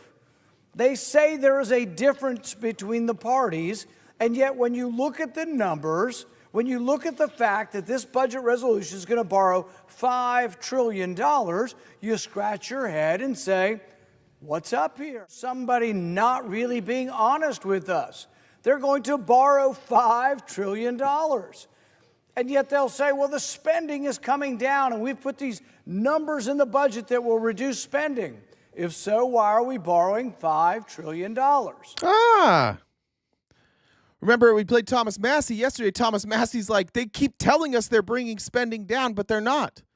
Spending is going up. Even their most rosy prediction says spending is going up. Why do you guys like being lied to so much? Every 4 years, last time Trump was in office, you guys hated Rand Paul and Thomas Massey. Then Biden's in office, and Rand Paul and Thomas Massey are saying the same thing, and you're like, fuck yeah, look at him going after Biden for expanding the deficit. And then Trump's back in office, and he says the same thing again, we're expanding the deficit, and now you guys are mad again. Do you see that? He's actually consistent. Thomas Massey, actually consistent. There's a handful of people, like, if you ask any member of Congress, if you say, like, who are the most consistent people, who are the most principled, you're most likely going to get names like Thomas Massey, Rand Paul, Bernie Sanders, perhaps Elizabeth Warren. Whether you like their politics or not, those are very consistent voters. They are very principled voters. Rarely do they go outside of their principles and even give a little bit. They say the same thing through 2 presidencies, but you guys only care during one. Asa Sophia said, I was going to tell a major funny joke, but couldn't figure one out, so I'll donate instead. Sending love from across the pond. Thank you very much, Asa Sophia. I appreciate you. Then Rand Paul wasn't done, though. Rand Paul said, fuck it, let's do an encore, and he went on Fox Business. And Fox Business, Larry Kudlow probably shouldn't have brought him on, but here's Rand Paul now on Fox Business after. Well, here's the thing is, it's about emergencies. It's about whether we're going to run a country under emergencies. When the previous emergency with Canada and Mexico, they said, oh, it was fentanyl. I don't know, are they alleging that fentanyl is coming from Sweden or Finland or Monaco or, you know, it's emergency for 80 some odd countries. And through that emergency, then they're instituting a tax, which is a tariff, without the authority of Congress. So I have 2 objections. One is the emergency, and then there's the economic objection to tariffs. But primarily the debate really is over whether or not you're going to have the power of taxation originate in Congress. This is something, you know, the English fought against the king doing it. They fought for the supremacy of Parliament. And when our founding fathers did this, they said, oh, taxation and the power to destroy is such a power that we fear. We're only going to put that in Congress, and we're going to make sure that all taxes start in the House of Representatives before they go to the Senate. So he says, oh, by the way, we've got this deficit, and this trade war doesn't make any fucking sense. Who asked that? That was, I think it was somebody in here. Sorry, it ran up quick. One of you guys said, like, so what's there we go. Joseph Mendoza, what's the fix instead of just complaining? Good, fair question. And if you're new here, great. Let's tell you what the fix is. The fix is you don't spend more than you bring in. So if you're going to raise costs, if you're going to raise spending, you have to raise taxes. You cannot bring in less revenue than you spend. And the reason that Republicans consistently explode the deficit is they increase spending and reduce income. They tax less. You can't do both of those things. If you're going to increase spending, you have to increase taxes. You can't lower taxes while increasing spending. In fact, the whole idea behind the 2017 Tax Cut and Jobs Act was that they understood, and Republicans are on the record saying this. You can go back and watch Ted Cruz. Go back and watch Lindsey Graham. Go back and watch who was Trump's economic advisor at that point. I don't remember who. Go watch the videos. They all said the same thing. They said, yes, this is going to increase the deficit, but it's going to cause so much economic growth that the economic growth will outpace the spending because people are going to make so much more money. We will generate more tax revenue, and that will offset the spending. That's what Republicans say every time. Guess how many times it's happened? 0. Ever since Ronald Reagan introduced this idea of trickle-down economics, taxing less to spur economic growth, 0 times. 0 times have we brought in more revenue after a tax cut. 0. 1 time we balanced the budget. It wasn't through a tax cut. The tax cuts don't make any fucking sense. So what's the solution? The solution is demand from your politicians. The solution isn't vote blue or vote red. That does not fix anything. This is not this whole live. My whole philosophy is not to get people to vote for a certain party. It's to hold your elected leaders responsible. Stop playing the party politics. Knock it off. You're going to hate the next 2 years, but you guys are in charge. You have the House, you have the Senate, you have the presidency, you have the judiciary. I'm sorry, you have to deal with it. And I don't know why you guys are so uncomfortable saying we're in charge, so we have to own this. You have to own it right now. So if you want to know what the solution is you guys got to get really fucking loud. Why is it us? Why are we the ones that have to be loud? Why can't you guys show a pulse? Why can't you guys stand up? Everybody's saying the same dumb shit. Oh, they got to trust the process. Why? I want to know why you trust this process. It's never worked. It didn't work in his first administration. It didn't work when Bush did it. In fact, every time you do it, we have a recession. I just want you guys to wake the fuck up. Trickle-down economics doesn't work. It's never worked. This idea of they tried it in Nebraska, Kansas, I think. There's a guy named John Laffer. He's known for the Laffer curve. Let me show you what the Laffer curve is here. If you haven't seen it, I'm sure you have. This is the concept of the Laffer curve, and this is kind of like the concept of trickle-down economics by itself. So this is I think it's John Laffer. It might be Dan Laffer. I can't remember. What is his name? I think it's John. Sorry if I get the first name wrong. So this was his hypothesis. He said basically, here's tax revenue maximizing point, and then the region of declining revenue. So you see tax revenue is here, tax rate is here. Basically what he's saying is that the tax rate gets to a certain point where if it goes too high, then you have the region of declining revenue. Up until this point, you're going to have growth. And I think this is probably, I'm going to guess this is around 25%, 20 to 25%. People have moved this point. So I believe it was Kansas. They basically said, go ahead, John Laffer. Go ahead. You're in charge of our economic policy. And what they found out very quickly is that the math didn't math. And he has been laughed out of everyone. Nobody has ever trusted him again. But we still do his policies. Why?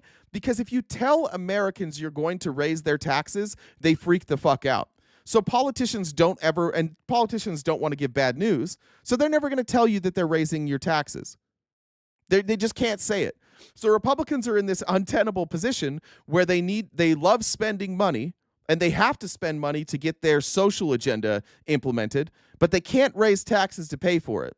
So they just have to tell you that they're going to balance the budget, that they care, and that lowering taxes is going to pay off the deficit. And they're never right. They're wrong every fucking time. So again, if you're tired of me, here's what I'd recommend. Bring your smartest Republicans. Bring them here. Let's have a discussion about it. And let's look at math. And let's just say, does the math Let's look at, if you look at deficit spending by year, we can look at this from the national deficit. Where's my graph?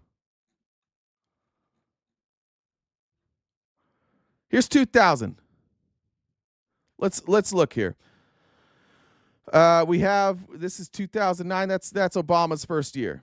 Okay, Obama's first year, which included massive stimulus. Then we dropped, stayed about the same. We dropped. We dropped deficit spending all the way through 2016, picks up a little in 2016, and then look at Trump. Raise it, massively raise it. Biden drops it, massively drops it, and then we start increasing again here. Now, what's different about Joe Biden than Barack Obama? Joe Biden was still living under Donald Trump's tax plan. These two massive deficit spending years are because of stimulus, right? But if you follow, let's just take those out, and you start Donald Trump's tax plan, which went in 2017, and here it went into effect in 2018. We can see what has happened to deficit spending under Donald Trump's tax plan. Up, and if these were just regular years, you would have been up. We are still on Donald Trump's original tax plan. His tax plan occurred through all of Biden's administration. It doesn't work. Just mathematically, this doesn't work. It explodes deficit spending. So that's the real thing. Like, the real question is, if you're tired of me, do some fucking math and ask Republicans to do the math with you, and then force them through your vote to do the right thing. I think what your anger is misdirected. Your anger is directed at me. I was a Republican. The reason I'm not a Republican anymore is I see it doesn't make any sense. Forget like all the social stuff. I don't agree with Republicans on social issues. But just economically, foreign policy, nothing they do makes any sense. And they always tell you the exact opposite of what they're going to do. Oh, we are the party of no new wars. Immediately starts new wars as soon as they get into office. We are the party of fiscal responsibility. No, you're not. You explode the deficit every time. You are the party of rich people. You are the party of tax cuts for rich people. You are the party that takes money from the poor and gives it to the rich. You are the anti-Robin Hood party. And our party over here, I'm actually a registered Republican still, and I do not like the Democrats, but just for argument's sake, our party over here is the status quo party. We don't really change anything. So we take the fuck-ups that you do, we undo a couple of them, and then we don't really get anything else done. And so when we say, like, this is the lesser of two evils, that's what we mean. You can either have people fucking it up more or people, like, kind of just keeping the status quo. We don't have good options in this country. There is not a good or bad party. There's a status quo party and a party that seems hell-bent on fucking this thing entirely up. Those are kind of the two options we have. So if you want to be mad, don't be mad at me. Be mad at the politicians. Direct that at them. Go ask whoever is elected in your district. Go ask them why they don't sound like Rand Paul right now. Go ask them why they don't sound like Thomas Massey right now. Ask them why they're spending all goddamn day sucking Donald Trump's dick instead of talking about issues. If you want to talk about issues, demand that your Republican colleagues talk about issues, because nobody wants to talk about issues over there. They're not doing anything. They're sitting back with their hands under their ass and just waiting for Donald Trump to do whatever he wants, and then they wait for their talking points to go out and defend it. The Dreamliner said, my super chat was really mushy, so I will mute. Brett says, I'm starting to think MAGA didn't actually want Trump to win. Now they can't complain about everything and actually have to provide solutions. Tim, thank you for joining the dollar train, my friend. RTP liked Rand Paul because they have the same hair. Maybe he's bored with it. M. Scott says, maybe he's bored with it. Maybe it's Jimmy Beam. Thank you guys for the donations there. All right, moving on. They're not even doing it at CNBC anymore. CNBC is not even having this shit anymore. Remember Joe Kernan? He's the obvious MAGA guy on CNBC. We've showed a lot of clips of Joe Kernan lately. Here he is with Jason Smith, who is a representative from a place, but he's the chair of the Ways and Means Committee. even CNBC's like, all right, we've had enough of you. Just answer a fucking question. Joe Kernan's not hearing it. Just that it was a big ask. Sounds like I'm saying something else. It was a big ask to be able to extend. I mean, there's a reason that those the 2017 bill wasn't permanent. Jason, you remember that? It's because it was a deficit buster, and everybody's been worried. How do you extend it? And not only are you extending it, but you're getting all these other tax cuts that you're putting into, and you're still saying that it's not going to. Dalius, I don't know what you're talking about. The deficit did raise in Biden's 4 years. Did you not see the graph? It was raising. Be a deficit buster, and the numbers are just troubling for and you know, I know no one worries about the deficit. You look at how Biden spent, and we know we can, with the reserve currency of the world, we can get it done. But do you not worry that you know, history's going to look back and say there they go again, both parties just blow out? I mean, you're counting on growth, but the numbers probably don't lie. So let's just look at this, Joe. Just in the 4 years of the Biden presidency, he added more than $10 trillion. No, I to get the all that. That's almost a third. It's their of fault. where I we're understand at. what But the it's markets but you're wasn't going to talking about you're that. opening yourself up to the same issue. When will it actually be signed, Mr. Chairman? You think it's? He said, "Fuck, dude, shut up, dude, shut up." I just asked you what you guys are going to do, and you pointed. I loved that he did. You're just going to point it under the Biden administration. Yeah, we're not asking about that. I'm asking you about this administration. For all you guys get mad at us. Can you find me a Republican outside of Rand Paul who's talking about this administration? None of them. They're all. You guys are still blaming Joe Biden. Tony, I did get your Cash App. Sorry, I didn't see it until now. That you made the Trump Rambo poster joke. Credit Tony Danza. I did steal that from you. Latifah, thank you for joining the Dollar Train as well. I just want to go back to that, though, real quick. He added. Probably don't lie. So let's just look at this, Joe.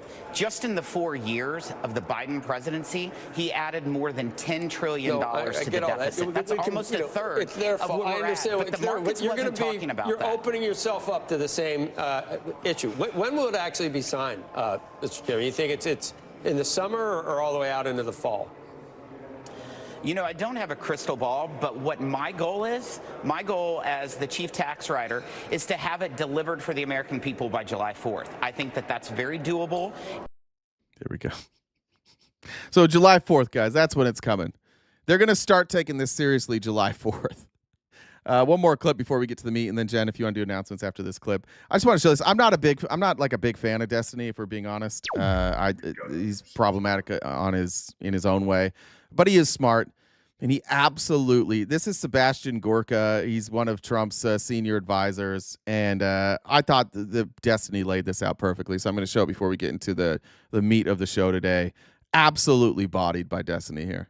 If you feel, again, so passionately about the border, why didn't we pass any bipartisan immigration legislation? Why did Trump shut it down? Because you have to have the other side acting in good faith. You can say that, but that's if you really truly believe that the other side is at fault, then it seems like you need a candidate besides Trump because Trump wasn't able to get anything done when he was president. You just said it yourself that Trump had to repurpose DOD funds to do it. Trump had a larger margin in Congress. Trump had all three branches of government and accomplished less than Biden did when it came to legislation, when it came to the border, when it came to infrastructure, when it came to foreign policy, when it came to almost every single aspect of running this country. And Trump was the one that came in saying, I'm the business guy. I can bring people together. I can get these things done because I know how to get people to work together. And all I hear from people once Trump left office was, well, the deep state got me and it was the other guys and I couldn't do anything and I had to take money from the DOD to do it. And I couldn't figure anything out and blah, blah, blah. And now that he's out of office, supposedly running for America, despite the fact that what he's really running for is so that he can pardon himself from his crimes and be immune from hopefully state charges.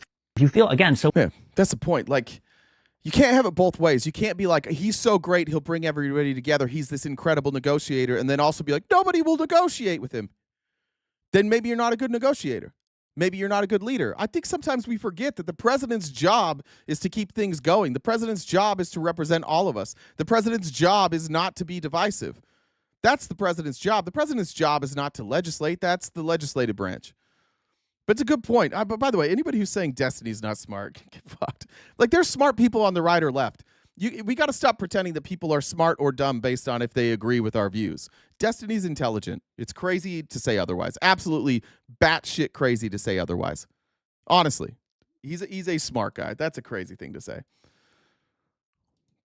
All right. And by the way, I do recognize that I call a lot of people morons. When I say Donald Trump is a moron, I mean that. I don't think he's smart. I'll stand on that. And it's not really because we have differing views. It's because he says things that are obvious lies and he can't explain anything. And I've never heard him explain. In fact, if anybody ever wants to send me a clip, the challenge still is there. Send me a clip of Donald Trump explaining a policy in any detail, and I'll be happy to listen to it. In 9 years, he hasn't even done it. In 9 years, I've never seen him explain a policy in any sort of detail. But we are now, we're back in Trump world now. Jen, go ahead and do announcements, and I'm going to talk about the absolutely batshit crazy day that we had in Trump world yesterday. Well, make sure you don't hold back. We want to make sure we know how you really feel. Thank you. Thank you. It's important. I mean, I don't know if you express yourself very well a lot of the time, so Thank you. to make sure you're being I'll try and let that all out. Yeah, I'll try and let it out. Thanks. It's important to be able to have that. So, all right. Well, so we've got about hour and 45 minutes left in the show. We do this each day from Monday through Friday from 9:30 to 1 Pacific Standard Time. If you haven't already subscribed to us on Twitch, please do so. You can use your Amazon Prime sub. I'm hearing feedback. That's weird. Amazon Prime sub, and then also you could use. Please also subscribe to us on YouTube. We've got 4 different memberships over there. And check out our link tree. We're on most social media platforms, and we got different merchandise. You guys have been very generous with the gifts today. We really appreciate it. But if you want to help knock out our gift goal, what are you laughing at? So I'm laughing at Michael Williams because he literally, I don't know if you listen, he's like, the last president was, Trump is a great negotiator, okay? The problem comes in where Democrats don't ever want to negotiate, so they won't. They just want power, money. Yeah, so he's not a good negotiator. What are you talking about? That's what I just said. I just said you guys keep saying this, that he's a great negotiator. It's everybody else's fault that he doesn't win these negotiations. Maybe he's not a good negotiator then. That's the problem. That's the point of a negotiator is you bring two opposite sides together and you find a middle ground. And you're saying like, well, he can't ever find a middle ground with them. Yeah, so maybe he's bad at it. Biden passed multiple bipartisan bills. Multiple. I think like 8. Trump never passes them. He just does executive orders. So I think Biden's a better negotiator than Trump. So yeah, I'm seeing some. I always when I come up here, I laugh because I try to not read the comments so I don't get distracted. But a lot of people get upset if don't want me to talk. You guys will be all right. I'll be gone soon. Sorry, I brought a woman on. Sorry, Republicans. I know the audacity. Yeah. Anyways, so yeah, if we could knock out the rest of the goal, we appreciate everything you guys have sent us so far. What did the convicted cannibal request as his last meal? I mean, it's got to be a person. 5 guys. 5 guys. that's a meal. Thank you. What about that? I love that. Thank you, Linnell. It's all they have to say. What about Biden? What about Biden? What about Biden? What about Biden? It's nonstop with you guys. He's a great negotiator. He just never wins any negotiations. He's a master trade negotiator. Where are the trade deals? Oh, we don't have any? Got it. Yeah, he's so goddamn good at this. This is what I'm saying to you guys. Like, I honestly don't want to, I want to be friends. I want to get along. But like, what are we supposed to do? Everything you guys say about Trump that he's great at, when we ask you for evidence that he's good at it, you're like, well, it's not his fault that he doesn't do it. It's your fault that he can't ever accomplish anything. Oh, okay. Then maybe he's not good at it. Like, why'd you take last place in the triathlon? Well, because everybody else was going faster. That wasn't fair. I'm actually the fastest, but they were going faster. That's not fair. All right. I've got a question. What are we doing? Why are we doing campaign rallies? MAGA, why are we doing campaign rallies? Why is this a good use of time for the president right now? Is this a good use of time? Listen to him, and because the real point is the unifying cause for you, the unifying cause for MAGA is just shitting on Joe Biden.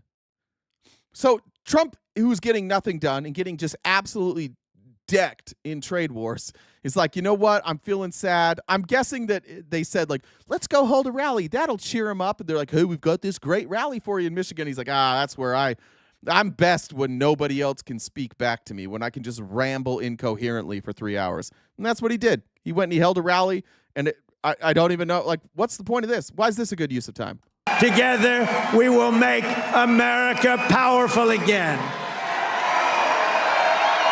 We will make America wealthy again. We will make America healthy again. We will make America strong again. We will make America proud again. We will make America safe again. And we will make America great again. I love you, Michigan. Together. You guys won't talk about anything he's doing, but we'll get together and we'll cheer on catchphrases. Like, honestly, I think that's what they did. Trump's been struggling, and they're like, we got to get him out there so people will cheer from him. He needs some, he needs to be cheered on to keep his spirits up.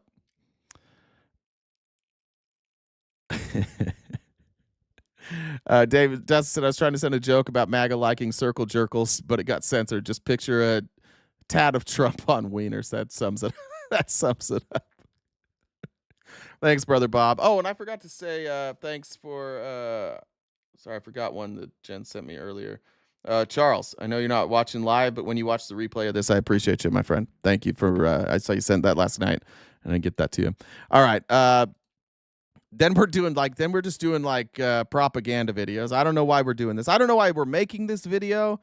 I certainly don't know why we're showing it at a rally. I also don't know why the fuck we're having a rally. Does this guy have stuff to do? Why are we doing political rallies? He can't run again, unless you guys decide to try and run him again. But are we just going to do? Is this what we're going to have to do this whole term? We're just going to have Trump go sit around and get cheered so that his feelings feel better. So Trump's getting this circle jerk here. Then he's like, let me show you guys a propaganda video about all the deportations, because there's nothing Republicans love than watching brown people shackled and thrown into prison. And the worst of the worst are being sent to a no-nonsense prison in El Salvador. Why don't you watch this? Watch this. Take a look. You know when, like, your mom or your grandma or your aunt, you know they don't get out a lot, and then they just show you, like, videos on their Facebook. Like, you get around them, they're like, look at this video from my Facebook. You're like, God, I don't want to, I really am not interested in your feed. I think that's what, like, going to a Trump rally is. Hey, watch this thing we did. We made a cute video.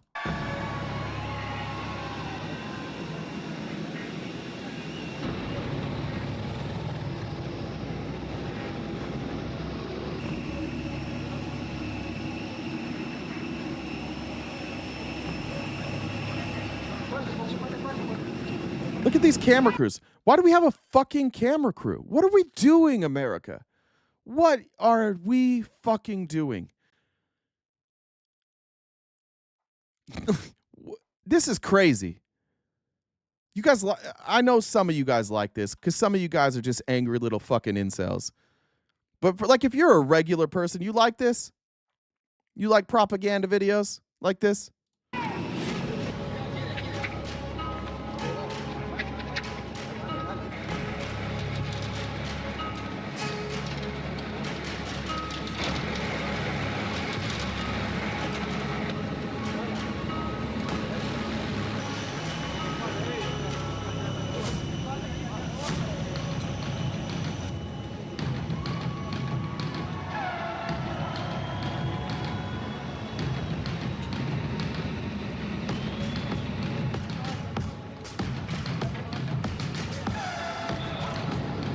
We really don't think this is sick?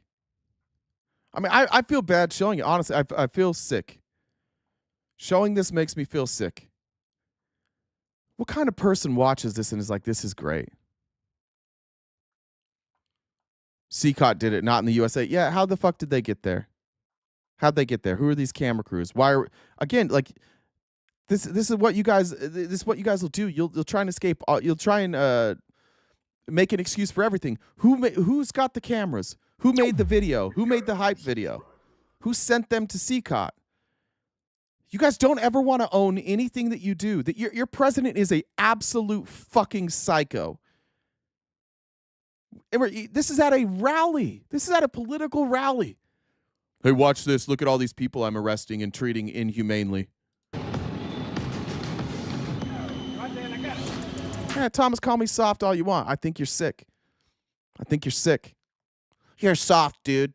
They're just human beings being treated like slaves. No big deal. No due process, just thrown into prison. I think you're sick. Like you can call me soft all you want. I'm cool with that. I am soft. I'll admit it. I cry. This makes me sick. I think your version's worse. I think the version where you watch this and think it's cool is the real. Like that's shocking that you could watch this and be cool with it.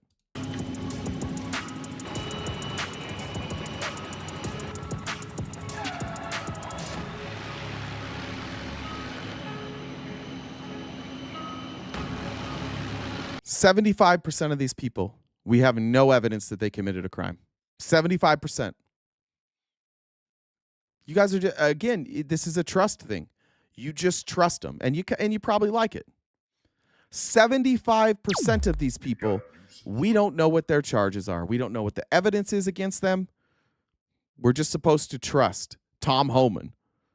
Yeah, no, Tom Homan's brilliant though. We're supposed to trust Kristi Noem. What the fuck experience does she have? You guys just trust this. You're watching the dehumanization of people. Some of these people are going to die. Most of them are going to be in prison the rest of their life.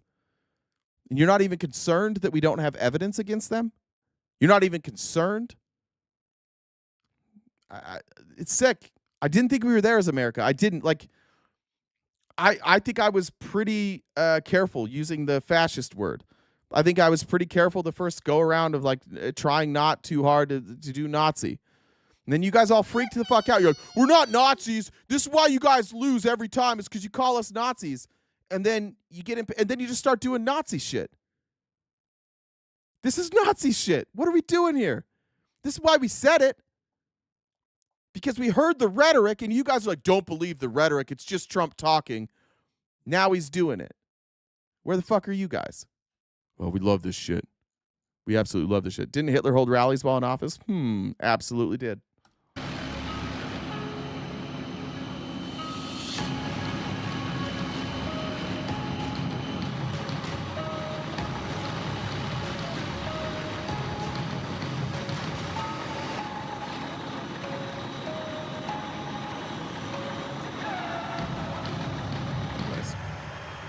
That's probably enough out of that.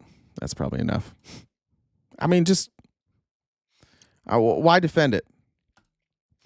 So then after he has this insane rally, shit, that's not the right one.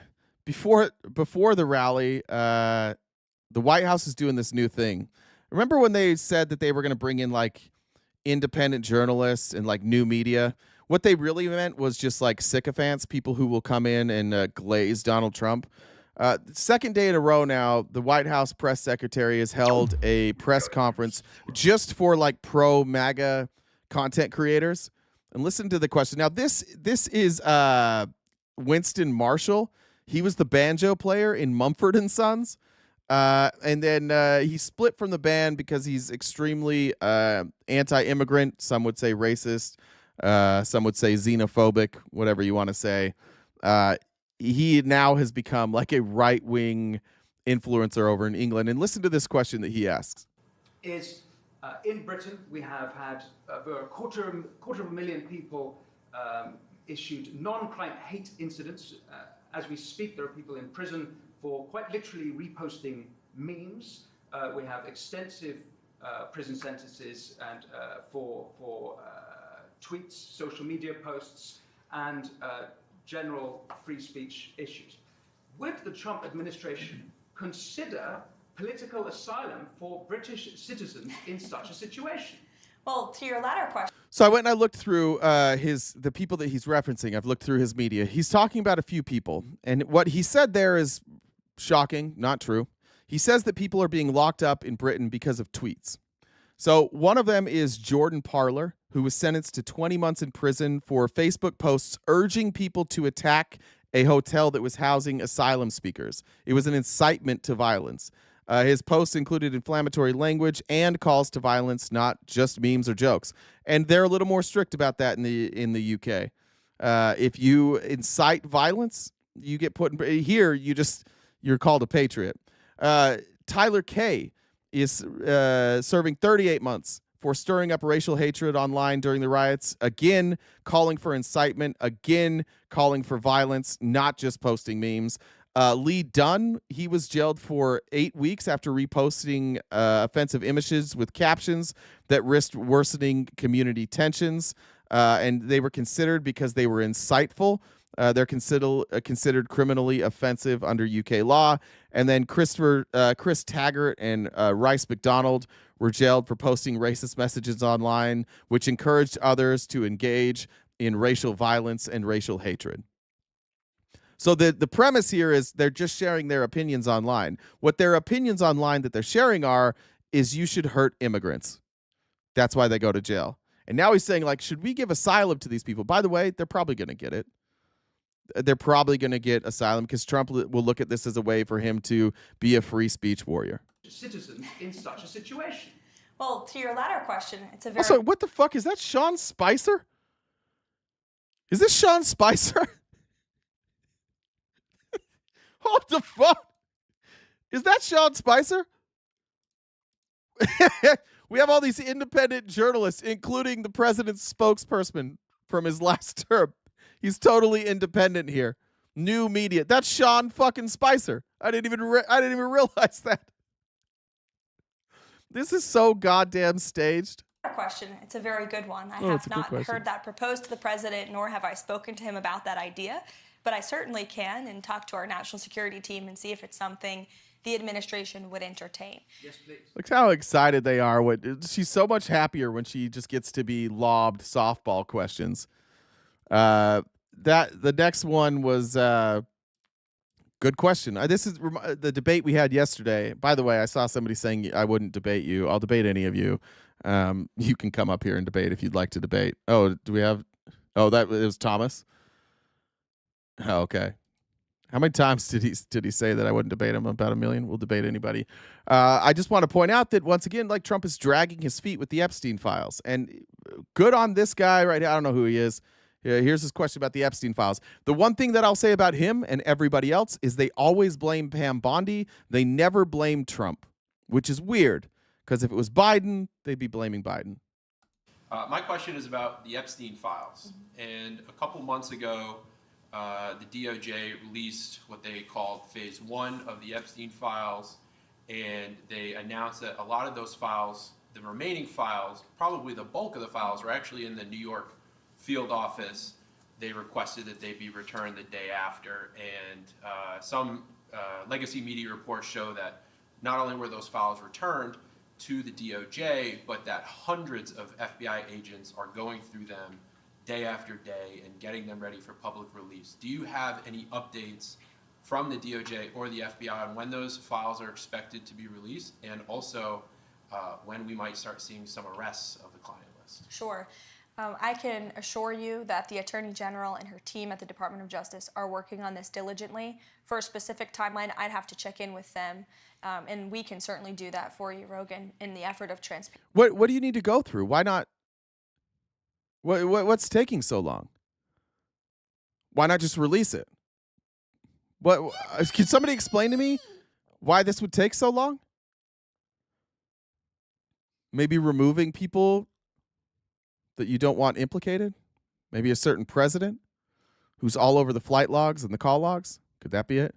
That couldn't be it, could it? All right, we do have a guest here. Give me a second. Let me read some. Swish said, for othering is a disease, the cruelty is the point. Always.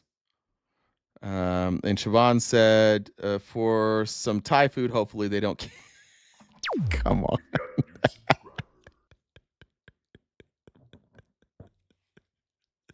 Shabbat says for some Thai food.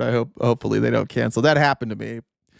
I ordered some Thai food yesterday, but inexplicably it canceled last minute. I don't know how that happened. Let me hop over here to our guest. 1 second. I'm sorry, guys. That's kind of an inside joke, and I just can't explain it on live.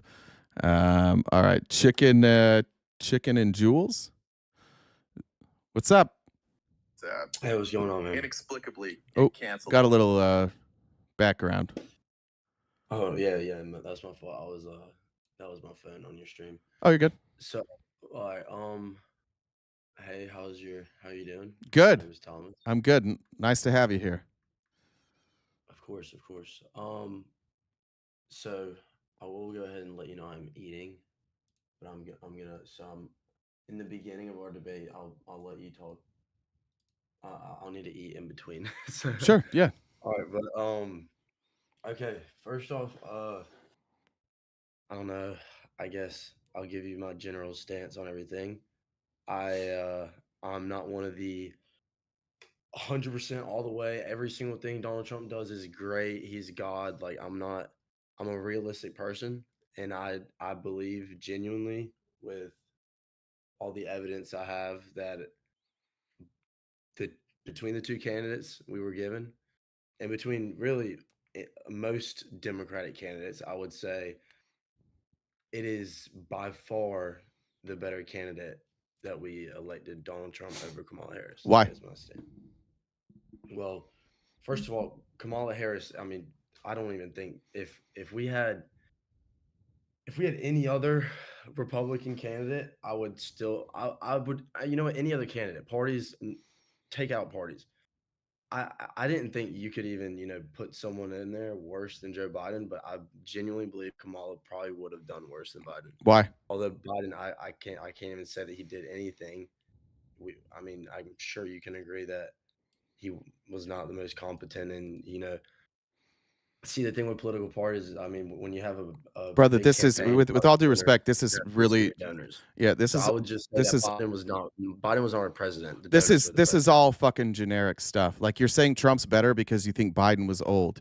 Like Trump says. No. Trump says a million. Take away his competency. He had a campaign run by donors. If you don't listen to the donors, you lose money. It's Trump. hell. It's Trump does the that's same thing. What's the difference? Trump. Okay, yeah. Trump is a billionaire. He can do what he wants. Okay, that's the difference between Trump and other candidates. Why can he do? Wait, why can he do? Why Not a can he? career Wait, why politician. can he do what he wants? Wait, why can he do what he wants? Obviously, he. Are you saying that like billionaires live by a different set of rules? Is that what you're saying? Because I agree with that. Yeah. I think billionaires live by a different set of rules than the rest of us. I also don't think you understand the bureaucracy of America, brother. I don't. Since the beginning of time. What the fuck? Get to your point, man. This is crazy. Okay. This is so generic. All you right, told me I'm afraid to debate. You bring up a point, please. All right. Well, I'll say that first off, Trump being a businessman in general would make him better than any career politician. Because why? As a career politician, your career, your income, your life, your status is getting in positions of power, holding positions of power. How's that different than business? How's that different than business? He didn't need to do this. Hold on. Excuse me, dude. You can't just keep talking. I'm asking. I don't give a fuck. I'm asking you questions. I'm going to ask you questions. Okay. So I'm going to stop you. How did Trump get all this power? From being an insanely good businessman. If you say that his father made him the way he is, that is, you have no idea. Okay, name one business Trump started that didn't go under. He is name one. Name one, please. That's not that. It's no. Stop glazing him. Stop glazing him. Get his dick out of your mouth and tell me what fucking business. I'm asking you. I'm asking you. I'm asking you. What business? Jesus, brother. Have you ever read The Art of the Deal? This dude is a genius in business. He is a genius. He didn't write. Why do you think he has such good relations? I'm going to have to mute you. Enemy? You have about 5 more seconds before you start getting muted. You've got to shut the fuck up when I'm talking. What business? What business did he start that didn't go under? Brother, you think every single one of his businesses? Yes, every business he ever started that his dad didn't hand him went under. Which one? He would be broke if that were the case. He was broke when he entered office. He was 1.8 billion in debt. You don't know how debt works, brother. That's how you get around taxes, dude. First of all, Debt is no. Okay, answer the question. Can you name a First business what? that? Can you name a business he started that didn't go under? Yes or no? Trump Airlines Went under. Failed to file a claim pursuit. The Trump organization remains the core business that has survived. You're reading something right now. I'm Yes, afraid to. you Who think am I afraid to You debate? think I sit here and fucking Chat just GPT? jerk off to Trump's businesses? Sounds like it. He's clearly a billionaire. He's still a billionaire. He clearly has a billionaire. many golf What's the courses, business has that he many started? estates. What's He's the a real business? estate giant. He has What's a the portfolio of real business? estate. What's the business he started that didn't go under? Okay, if it's founded by his father, that has nothing What? to do with him. Yo, but running he it. did. But he did start a lot of businesses, and all those went under. So why is he such a bad businessman when it's his business, but when it's his dad's business, he was okay? But his dad is no longer running. I'm it, asking. so Yeah, is why it are you not going answering under? the? You have about. Listen, I'm not going to waste a lot of Bro, time. if You're alright, not going to answer there's no questions, denial. excuse There's me. no denial. Excuse me. There's no denial that the Excuse me. man is a Excuse me. businessman. All right. Unfortunately, I've got to mute you because you won't shut the fuck up. You can either name a business that he started that went under or that didn't go under, or you can't. Can you name a business he started that didn't go under? All right, you're trying to seem so smart by this. I'm one. trying to. I'm muting you again. I just need you to say yes or no. Can you name a business that he started that didn't go under? That's like you saying, do you blame? Are you going to answer the Elon question or Musk not? Last chance, bud. Last blame chance. Elon- Are you going to answer the question or not? You're muted right now. Nobody can hear you. I'm going to ask you the question one more time. Can you name a business that he started that didn't go under? Yes or no? No. Why are you talking still? Yes or no? Unmute me for the viewers. I want to Yes ask you this or question. no? Yes or no? Can you name Bro, a no. Bro? Last chance. When I let you off mute, you either say yes or no. I'm happy to answer any questions you have. I need you to answer this one question first, and then you're welcome to ask me a question, okay? Did can you name a single business that Donald Trump started that didn't go under? Brother, clearly no, because you won't stop saying the same thing over and over and over. Because no, you cannot, right? No, I cannot. But, Okay. but allow me Thank to you. allow me to speak. This is how I can clearly tell that you debate in a very Bro, get to your unethical fucking way. point, bro. Allow me Bro, to ask you just this. I'm Allow me to letting ask you this. speak. You're wasting all your time telling me that I won't let you speak. Speak. You're very Ask a emotional. You gotta fucking calm down. question, dude. Listen, here's my question. Are you gonna blame Elon Musk for Tesla's success or the founder of Tesla? Wait, Because what? Elon did not found Tesla. I know he didn't. Okay. Well, who would you believe if you're a really competent individual and you just use your brain, man? Who's more really- responsible for Tesla's success, Elon or the founder? Yes. Elon. Okay. Does that not translate to the Trump organization being run by Donald Trump and not his father? I would argue that the Trump organization has been run very poorly, which is why they were in debt and why their businesses were failing before he entered office. Before he entered office, you can check revenues for Mar-a-Lago and Bedminster, and then go look at the revenues after he was in office. They've 10x'd their revenues because of his position as president. All right, listen. It is just a fact. Don't give me your fucking conclusion now. I know I don't have a rebuttal, so it's just a fact that Donald Trump is a great businessman. Listen, with all due respect, you said that I was afraid to debate you. I don't think you really have anything to say. The Republicans in the chat are begging that I drop you and bring up somebody else. So I'm going to go back to my show.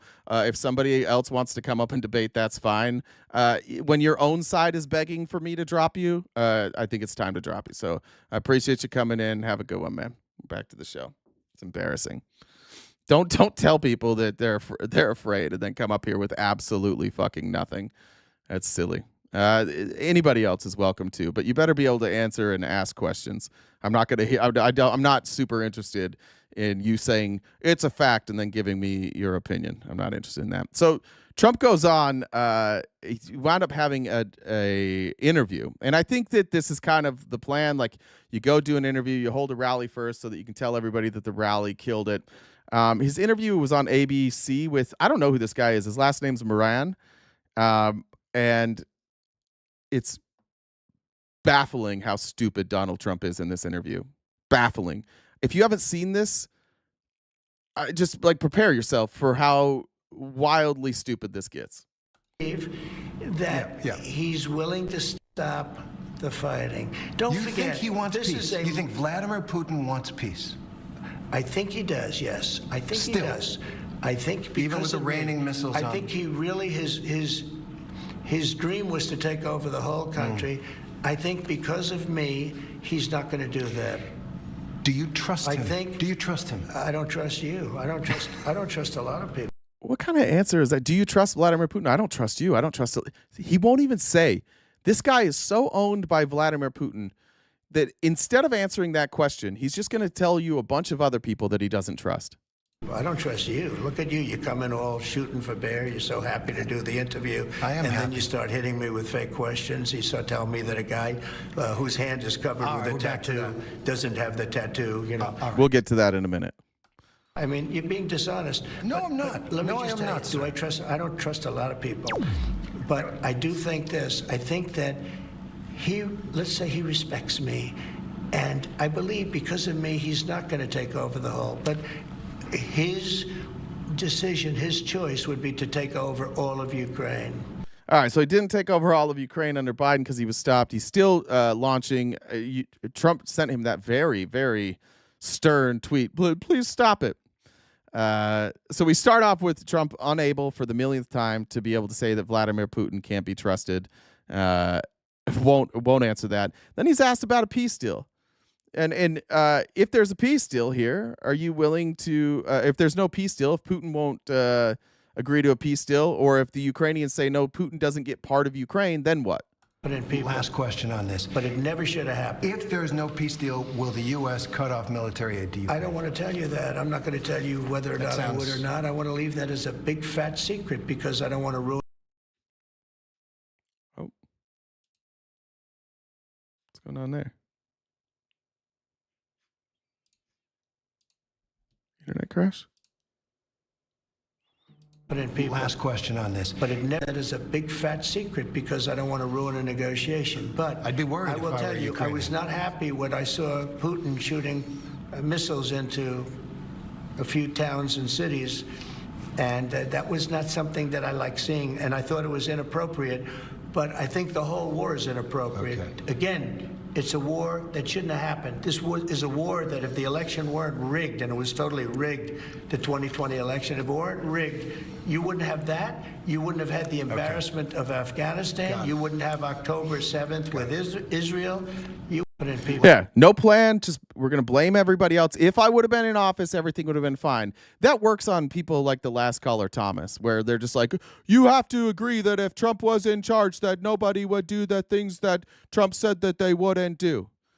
Here's the part of the interview that blew my fucking mind. And this, I don't know, this is Exhibit A. Like, Donald Trump is not an intelligent individual. He's easily fooled. He's fooled by AI. He's consistently duped by internet memes. He's just not an intelligent guy. Joe said the advisors are lying to Trump, and Trump is a Wall Street guy. I'm proud of Jay not getting catfished again, Johnny. Here's the part that gets really crazy. Let me just show you the picture first, so we're clear on what we're talking about here. Now, I have to admit, when I first saw this clip, when I first started watching this clip, I believed that Donald Trump and what was his name again? Moran were just speaking past each other. It becomes painfully obvious later in this clip that they are not speaking past each other, that Donald Trump is just dumb. So this is the Kilmar Abrego Garcia MS-13 tattoo picture that he held up in the Oval Office. They're saying that it's MS-13 because this is M for marijuana, S I think was for smile, the 1 because Jesus is number 1, I don't know, and I don't know why the skull is 3. But he has those 3 tattoos, and they put here, obviously photoshopped, MS-13. And they were saying that these tattoos equated to MS-13. Not that there is an M, an S, a 1, and a 3 tattooed. So when I first hear this clip, I'm like, oh, Trump doesn't understand the question. Then it becomes very clear that Trump understood the question, and he thought that was real. He thinks this photoshopped MS-13 is real. He wasn't a member of a gang. And then they looked, and on his knuckles, he had MS-13. There's a dispute Well, wait a minute. He had MS-13 on his knuckles tattooed. Oh, he had some tattoos that are interpreted that way. But let's move on. Wait a minute. Hey, Terry. He did not have the letter MS-13. It says MS-13. That was Photoshopped. So let me That was Photoshopped. Terry, you can't do that. Hey, they're giving you the big break of a lifetime. You know, you're doing the interview. I picked you because, frankly, I never heard of you, but that's okay. I picked you because I've never heard of you. Yeah, sure. How did you pick somebody you've never heard of? Just out of curiosity. See, right to the insults. He doesn't know it's Photoshopped. And like most, what people love about Trump, it's that instead of answering the question, he insults somebody and tries to play bully ball. But he thinks it's real. But I picked you, Terry. But you're not being very nice. He had MS-13 tattooed. We'll agree to disagree. I want to move on to something else. Terry, do you want me to show you the picture? I saw the picture. We'll and you think it was Photoshop? Well, here we go. Don't Photoshop it. Go look at his hand. He had MS-13. He did have tattoos that can be interpreted that way. I'm not an expert on them. I want to turn to Ukraine, sir. Terry, I want to get to Ukraine. No. Well, Trump, he's giving you a way out, man. I don't know why Trump won't take this exit, but Trump's unwilling to take this exit. Terry here is giving him an exit door, like, right there, sir. This isn't going to go well. Trump's like, we're staying here. We're going to keep talking about how that was not Photoshop.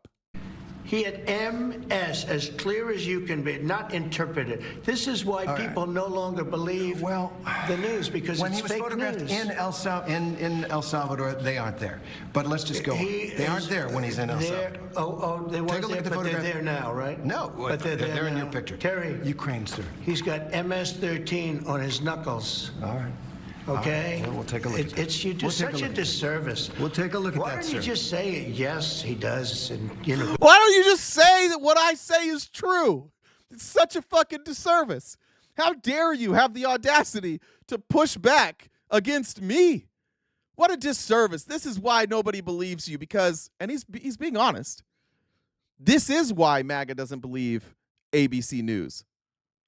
Because they just disagree with Trump. In this case, they're right. Trump is wrong. And yet, we're going to have people out there saying that it's real. Or they'll be like, oh, that's not what Trump meant. It's very clear here. I'm showing it fully in context because I want it to be clear. There's no mistake here. And don't let your MAGA friends tell you like, no, that's not what he was saying. Oh, it's what he was saying. He said specifically, clear as day, there's MS-13. No interpretation. It's just there. The letter M, the letter S, the 1, and the 3. He has no clue. And that's the evidence that they used, by the way, to put Kilmar Abrego Garcia in prison for the rest of his life was an interpretation of a tattoo that they're saying means that he's a member of a gang. Move on a little more here. Trump doesn't know how to answer questions about the economy because Donald Trump doesn't understand the economy. You can say, sorry, I spit out my gum. You can actually, like, even if I was wrong about Trump being a great businessman, let's just say that Trump is a great businessman. Business and economics are not the same thing. Owning a business, creating jobs, and understanding how to create jobs are two different things. You can have a business owner who's very successful who does not understand complex economics or trade or even business deals. Being rich doesn't mean that you're intelligent. So Trump is being asked, like, there are businesses now saying that because of Trump's tariffs, they have 1 to 2 months left and then they're bankrupt. What do you say to those people? How do you respond to the people who say, we've got a couple months left and then we're cooked? So your message to those small businesses who are saying we can't live a month, 2 months with these tariffs. Apple got a big deal. Is there something for them? No, not only Apple. We've got $7 to $8 trillion being invested in our country in 2 months. Is any of that investment that he's talking about, which is, by the way, bullshit. A lot of it was already announced. Some of it is, none of it's guaranteed. None of that money investing is going to small businesses that are going to close their doors. So not only does he not understand business, he doesn't understand the question. The question is, what do you say to small businesses when you're giving out handouts to Apple And the small businesses are saying, we're going to have to close our doors. What do you say to them? He's like, oh, well, not only did I give handouts to Apple, but there's other massive corporations who are going to get money too. What about the small businesses? What are you doing for them?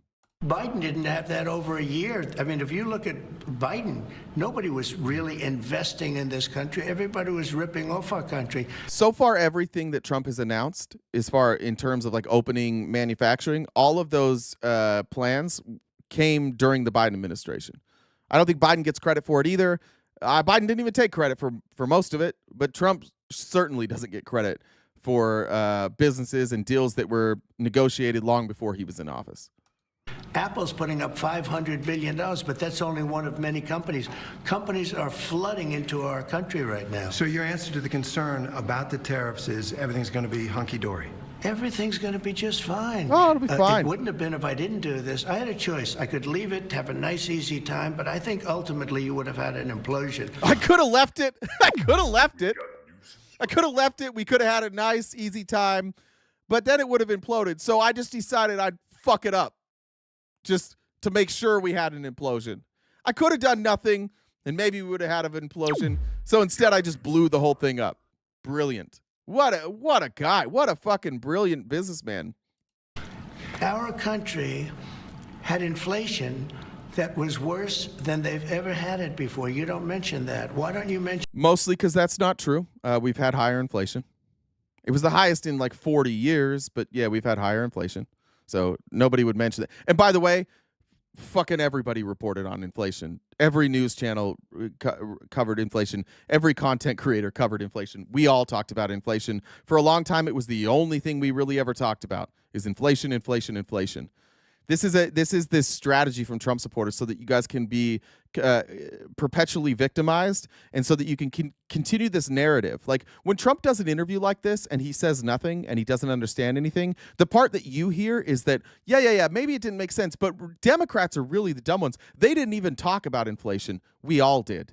Everybody did. Always. Go look at, just type in Biden inflation and go to YouTube. Look at the clips. You'll find CNN, you'll find MSNBC, you'll find ABC, CBS, you'll find every legitimate content creator. Everybody was talking about inflation. We talked about it every fucking day. I don't think a day went by we didn't talk about inflation. That we had the worst inflation probably in the history of our country. People say 40. So your message to the... All right. So no message to the small businesses, just Joe Biden bad, and I'm giving carve-outs for my rich friends. Then he brought up the law firms. He brought up his this administration is doing something that no administration has ever done. They're targeting anybody who's ever litigated against them, said things about them, and these law firms have been forced to. By the way, Trump's going to lie about what the settlements were and what they meant.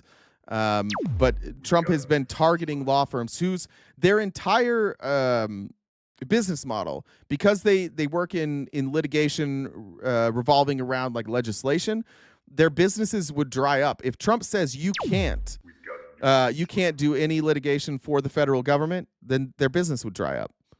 So this is all a way for him to try and seize control and make sure that these law firms don't sue him. And that's the question he's going to be asked now. Like, let's talk about that. Let's talk about you using your executive authority to go after people who don't agree with you. Cue in the chat everybody to talk about how Donald Trump was attacked by the Biden Justice Department. Here it comes. Russia, the fake felonies that Jean Carroll, you guys are all going to just repeat the lines of all these cases that Trump lost that somehow they've convinced you he didn't lose. So cue that in the chat. You've gone after law firms because they've employed people you don't like, or they have represented people you don't like. Well, they obviously agreed because they paid me a lot of money. Well, the reason they didn't pay him any money.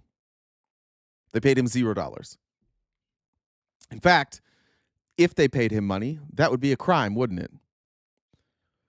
That would be an absolute crime. The amount of money he's talking about, you can't give to the president. So that's a lie. They didn't give him any money. What they gave is they pledged their pro bono hours to do work for the administration, but they did not give him any money.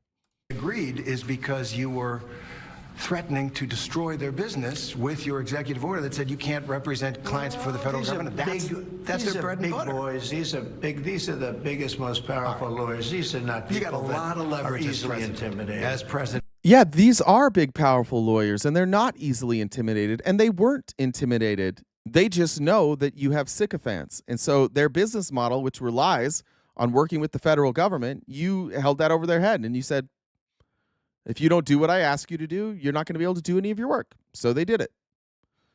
Our president leveraged the authority of the executive branch to settle personal vendettas. That's what happened. Let's be very, very clear about that. This is not okay in any scenario. The executive branch, specifically through executive order, targeting law firms who just ran cases. By the way, if you're a law firm, if you have a case, it is not your job to like get to the bottom of it. It's your job to represent your client in the best way you can. It is your job to present the best case possible for your client. It is not your job to lay out literally all the facts and be like, here's what we have. Your job is to defend your client. And because Donald Trump doesn't like that they did that, he targeted them, and they had no choice but to pledge those pro bono hours to this administration. And by the way, they might not even do it. They don't even really have to. What's he going to do? And you've got all the cards. I mean, they paid hundreds of millions of dollars because they felt, I guess, they probably... No, Biden never did this. Biden never did any of this. Find me an executive order of Biden targeting somebody, please. Find me an executive order of Biden targeting a political opponent. I'll wait. Probably felt they did something wrong. It was for survival, sir. No, it isn't. You were crushing their business. These firms are very powerful firms, and there's 15 of them. And these are firms that probably, well, look, you have to ask them. In fact, this is a separate story. You have to ask them, why did you all pay Trump hundreds of millions of dollars? They didn't. I don't know how to do, like, I'm watching this yesterday and I'm like, how am I going to cover this? What the fuck are we supposed to do with you Republicans? What the fuck are we supposed to do? Everything coming out of his mouth is a lie, and verifiably, you all know they didn't pay him hundreds of millions of dollars. You all know they can't pay him hundreds of millions of dollars. This didn't happen. What do we do with you guys? How do we communicate with people who don't live in reality? How do you watch this dumb motherfucker do this every day and you come back for more? What are we supposed to do? How are we supposed to come together? Why don't you guys support Trump? This is why. He never, ever tells the truth. And it doesn't bother you. I don't get it.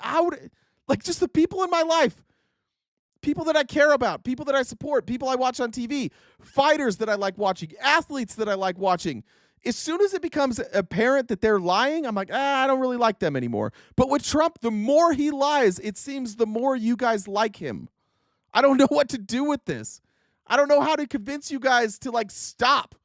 Knock it off. Have some self-respect. This did not happen. Nobody paid him hundreds of millions of dollars. Well, not from these cases. The hundreds of millions of dollars, that's coming through his crypto scams, but we'll get to that another time. In services, etc. Why did you do that? Yeah, it is frustrating being me, Derek. It is. Just every day, like, how do you convince a bunch of people in a cult to stop believing obvious lies? It's tough. Thank you for thinking of me. I don't know. You don't think that we have a clause in the thing that while we admit no wrongdoing, but you know, it's like one of those things. And now I'm friendly with those firms, but it's you know, these are the most powerful firms in the world, and they just signed whatever I put in front of them. I've never seen anything like it. I'm actually surprised myself in a certain way, but they obviously felt they probably did something wrong. I guess that's why they signed. Yeah, sure. The comedian Bobby Sutton, you must be a comedian. Biden appointed a member of his DOJ to take a pay cut and move to New York. First of all, you can't appoint somebody to do that. That doesn't make sense. Second of all, New York is run by New York, so Biden can't hire him for New York. That's a made up story too. appointed him to be the judge who sat over Trump's prosecution when the judge was supposed to be picked through lottery. That also didn't happen. I don't know what to fucking tell you guys. Like, that didn't happen. What, you're mixing up stories now. Somebody quit at the DOJ and went to work on the case against Trump. It was not the judge. And the president doesn't select the judges. Like, this is what I'm talking about. You guys are so desperate to come up with some excuse as to why this guy's such a fucking moron that you repeat lies confidently. You are absolutely convinced that the whole world is just against Donald Trump, when the reality is he's just a lying criminal. And that's the extent you guys will go, the places you're willing to go in your minds, so that you don't have to admit to yourselves that, like, you're behind a narcissistic moron criminal. So you just make up stories. None of that story you just told happened. That's all made up. And here you are repeating it. I guess the question out of that is the concern that people have. Are you using your powers as president to get personal revenge? Yeah, of course. I'll tell you what you're really not asking, and you should be asking. There has never been a president in this country, in the history, that was persecuted like I. Bobby, you didn't say he pointed at a judge. The person at the DOJ isn't a judge. This is what I'm saying, dude. Like, be better. The person that went from the DOJ to New York was an attorney, not a judge. He left, he quit at the DOJ, and he went to be an attorney in New York. There was no appointment. He was not a judge. You look it up, dude. You look it up. I was persecuted by really crooked people, dishonest, horrible people, and it's been proven. So when you say I'm... And that's a lie. It hasn't been proven. He went to court, he lost, he appealed, he lost. All three cases, he went to court, he lost, he appealed, he lost. Where is the proof? It has not been proven. He just says that, and then you guys believe it. Oh, yeah, he said they proved it, so they definitely proved it. No, they didn't. Have I ever been to the border? What a fucking swing. Yeah, I live in a border state, dude. I go to the border all the time. Treating people rough. I'm not treating people rough. I was treated worse than any president in the history of our country. And, you know, people figured, well... What a victim, right? I mean, has there ever been a bigger victim? He's asked a question, and he just complained, everybody's mean to me. Remember, the question they asked is like, were you going after these law firms? I'm going to tell you about all the people who picked on me. This is the whiniest little bitch I've never seen a human being on earth, ever. I've got a kid. My kid has never been such a victim. You guys all talk about like how tough you are and how macho and how all this guy does every single day is whine, whine, whine. Everybody's so mean to me. And you're like, everybody's so mean to him. That's the whole movement. The whole movement is Donald Trump is picked on. And you guys just roll with it. He's not picked on. He's a billionaire who gets away with crime all the fucking time. This guy, there's probably a list of 100 things that he's done that would have got any other president impeached. And he somehow has only got it twice. Maybe that's it. Finally, we got, he's leaving town. There goes the helicopter. And then I came back. And I came back because I have tremendous support. When you win an election like I wanted, and you will admit I won all 7 swing states. I won the popular vote. I won 2,750 districts compared to 500 districts. That's why the map is all red. And those people feel that I was treated unfairly. But yeah, they do feel that. We're talking a lot of feelings here. 3-minute video. All Donald Trump's feelings. Other people feel that too. Any facts? No, we don't have any facts there. Where are the facts that Donald Trump was mistreated? Give me the facts on that, please.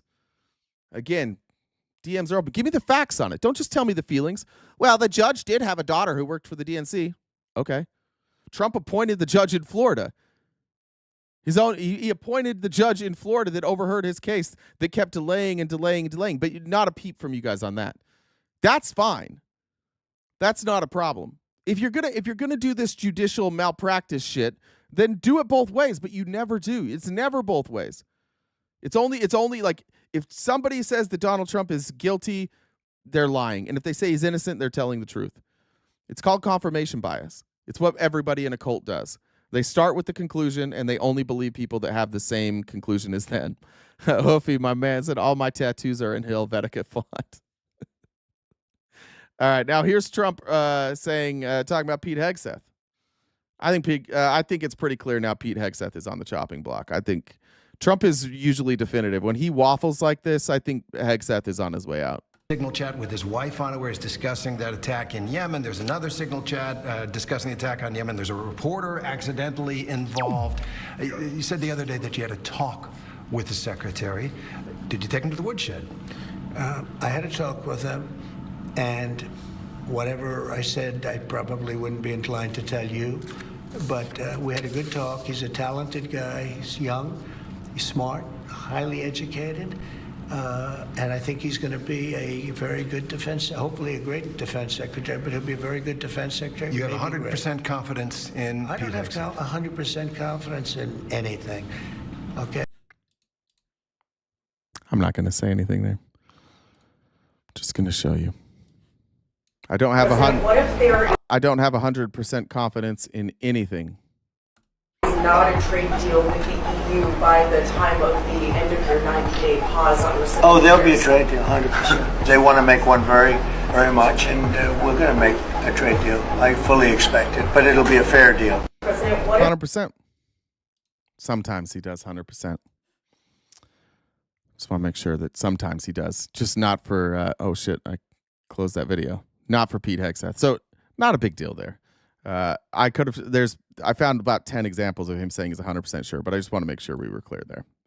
Pete Hegseth's on his way out. To tell you, but we had a good talk. He's a talented guy. He's young. He's smart, highly educated. And I think he's going to be a very good hopefully a great defense secretary, but he'll be a very good defense secretary. You have 100% confidence in I don't have 100% confidence in anything. Okay, anything. Do I have 100%? It's a stupid question. Look, it's a pretty important position. No. You don't have 100%. Only a liar would say I have 100% confidence. I don't have 100% confidence that we're going to finish this interview. We will. So is he lying about the trade deal with the EU? Is he lying about that? Only a liar would say they have 100% confidence. Huh. Yeah, I covered the MS-13 tattoo, Dixon. Just go back about 15 minutes. You'll find it. Well, interesting. I think Pete Hegseth's in a lot of trouble. Here's the last one. This one's fucking crazy.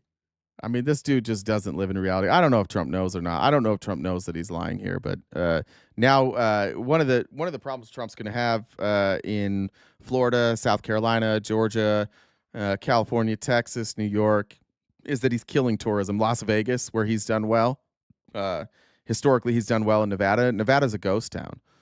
Like they're shutting down casinos. I used to go to Vegas a lot. I'm getting blasted with crazy deals, like $30 a night, like deals I haven't seen in Las Vegas for a very long time. It's a ghost town. Tourism is way down in the United States right now. Ask Trump about it, and he'll just lie right to your face. And Canadians, many of them, are really angry, furious about your talk about we're going to take over Canada's going to become the 51st state. And it kind of is of a piece. A lot of travel is down into the United States from around the world. It feels like there's been reputational damage. The country's doing great. Well, people are it's great. It's way down. No, it's great, sir. Jedi mind trick. Prices are down. Not the tourism. Gasoline's down. Energy's down. Tourism is going to be way up. Wait till you see the numbers. The tourism is way up. Not now. Now Canada, tourism's doing very well. We're doing very well. We're doing very well. Wait till you. All right, well, let's see. So international arrivals to the United States fell 3.3% in the first 3 months of 2025 compared to 2024.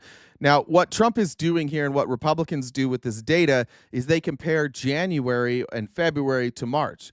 You can look at arrivals into the United States, and there are certain months where there's far more people traveling. Obviously, when people are out for school and around holidays. So if you look historically at February, which is a shorter month and not a lot of travel, February historically is a low month.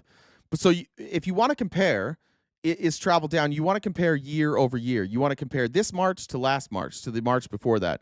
So if you compare it to last year, it's 3.3% down. Visits from overseas, just in March alone, dropped almost 12%, 11.6%. European inbound travel dropped by 17%. Canadian and Mexican visitors to the U.S. declined 31.9%.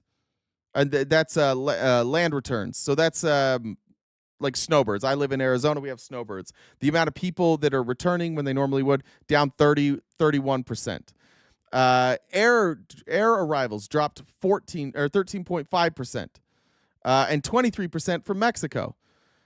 Economics forecasts say that they are expecting a 9.4% decline in international arrivals to the United States for 2025. They're projecting down total 10%. And here he is telling you, and this is why I've got a problem with you, MAGA. The data says it's down. He says it's up. He says we're doing great. Why do you believe him when the data says otherwise? It feels like there's been reputational The country's damage. doing great. Well, prices are down. not the tourism Gasoline's down. Energy's down. Tourism is going to be way up. Wait till you see the numbers. The tourism is way up. Not now. Now Canada, tourism's Watch what he does when he tells you when to look at the tourism numbers. Just listen. doing very well. We're doing very well.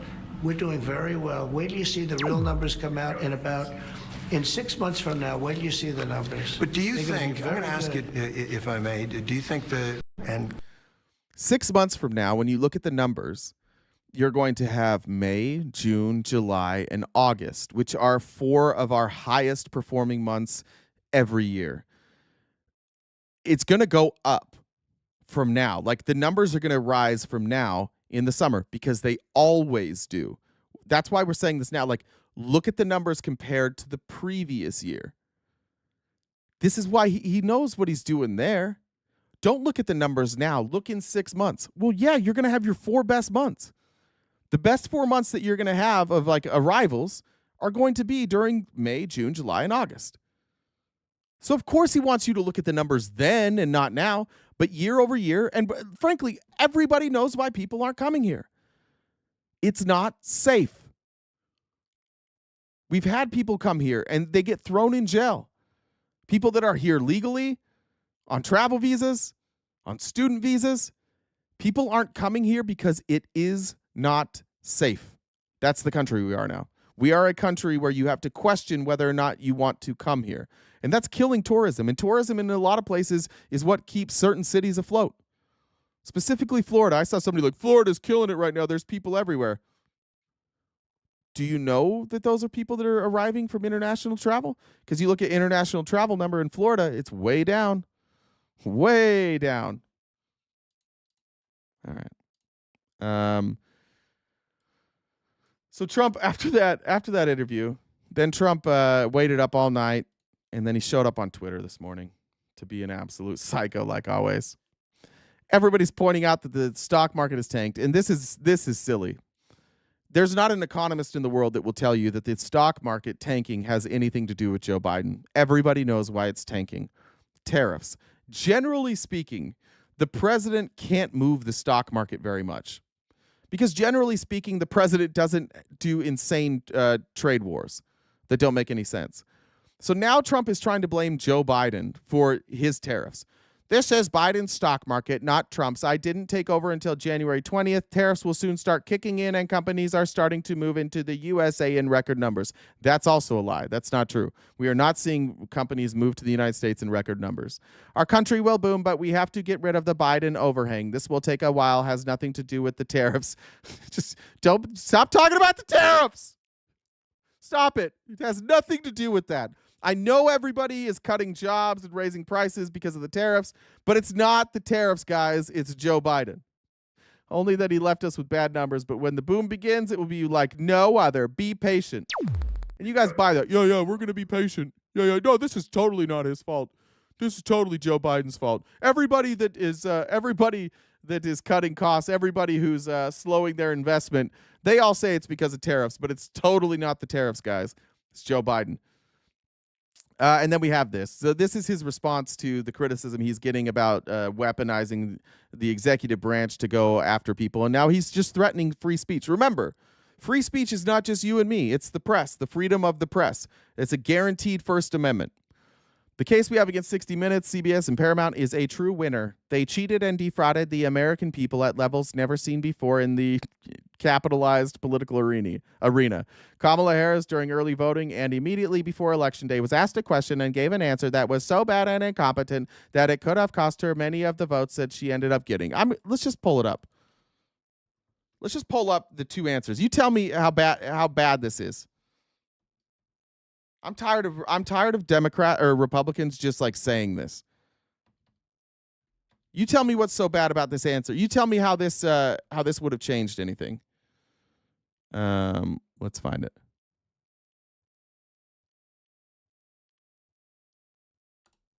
"60 Minutes is under people of Israel." Okay. Watch what went to air and then what was really said.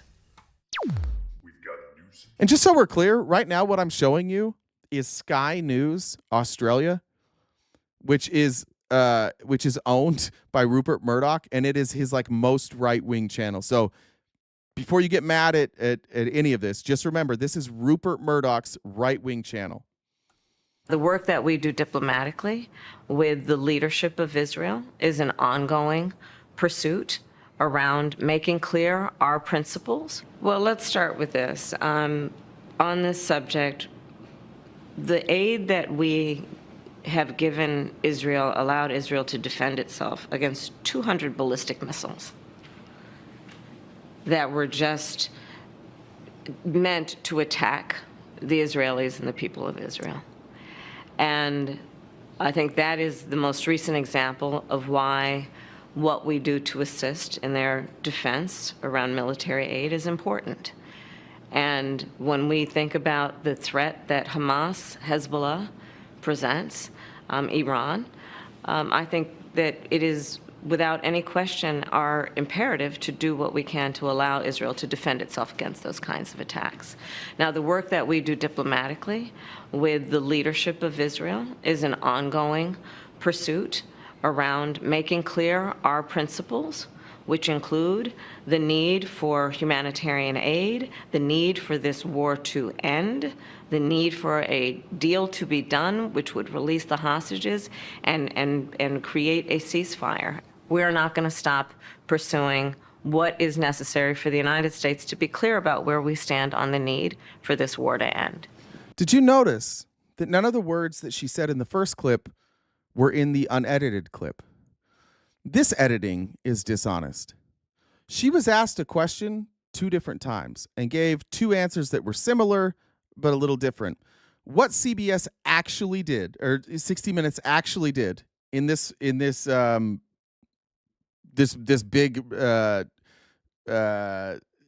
kerfuffle. Let's call it a kerfuffle. This is so bad it would have cost her the election.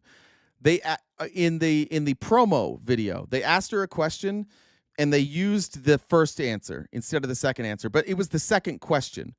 So it was only for promotional material. She answered the question. You can watch the full thing from 60 Minutes. She answers the question twice. You can see both answers. This is what they do to you. This is how they program you. This is how they get you to be upset about shit that is irrelevant. If you watched the 60-minute interview, it was not edited. What was edited was the promotional material.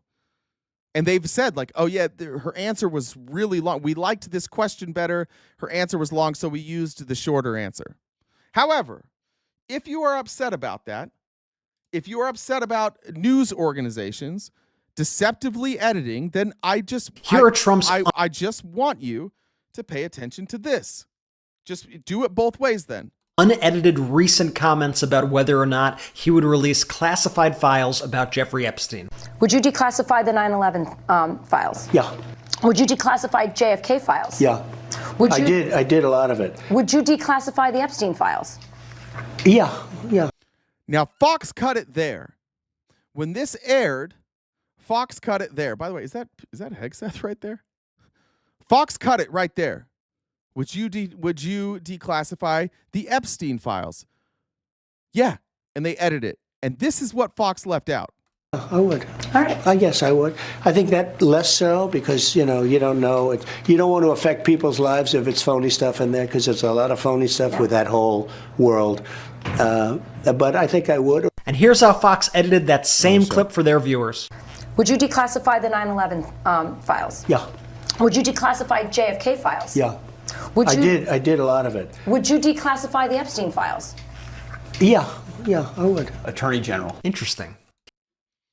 So if you're going to be the person who is faking your fucking outrage about editing that video, editing a promo, then you sure as shit better be outraged that Fox News edited out that part where Donald Trump looked like a pussy when it came to Epstein. Oh, and by the way, he did declassify all those other things, and we're still waiting on Epstein, aren't we? It's almost like he has something to hide, and it's almost like the people at Fox News know that he has something to hide, which is why they edited it out. So why is Donald Trump not suing Fox News? Where's the Fox News settlement? Why didn't the Biden administration sue? Because they're not petty little bitches. That's why. And the press has the ability, the freedom of press, they can edit that. Fox News can edit that. They're allowed to. But Donald Trump is such a crybaby bitch that he's taken something so far out of context and got you guys so upset about it, and Fox does it for him every fucking day. Every day Fox edits shit for Donald Trump. You guys are just suckers. You're the mark. You got a con man, and he found you. He just kept fishing around looking for supporters, and he found you. I don't know if you feel good about that. I wouldn't feel good about that if I was you. So just to finish off the tweet here. The new answer was not good, but it didn't show gross incompetence like the one that was removed by 60 Minutes. Now, look, we watched that answer. I didn't think that her answer showed gross incompetence. I think that's silly. They showed a response to an entirely different question. Yeah, they did in the promotional material, and they admitted that, and they gave you the full answer, and the full answer is fine. The full answer wouldn't have lost. By the way, she did lose. It's not like it would have lost her the election. In fact, her full answer sounded a lot like the exact same position that Donald Trump took. So now he's saying the failing New York Times, which is fake news both in writing and polling, claims that people said that the case is baseless. They don't mean that. They just have a non-curable case of Trump derangement syndrome, possibly to the point where the Times interjection makes them liable for tortious interference, including in elections in which we are intently studying. This is a direct attack on the First Amendment. You guys don't care about the First Amendment. You just don't. But you should. It's getting real tiring having to talk to you guys about this every day. Maybe you haven't read it. Let's read the First Amendment. Can we just read it here? Let me find there we go. Bill of Rights Institute. Oh, do we still have it up? That's good to see the Trump administration still leaving that up. Congress shall make no law respecting an establishment of a religion or prohibiting the free exercise thereof, or abridging the freedom of speech or of the press, or the right of the people peaceably to assemble and to petition the government for redress of grievances. Donald Trump always tries to silence the press. Donald Trump tries to silence the ability of people to peacefully assemble. But he tells you that he's a victim so that you don't care when he does things like this. See how this all works? All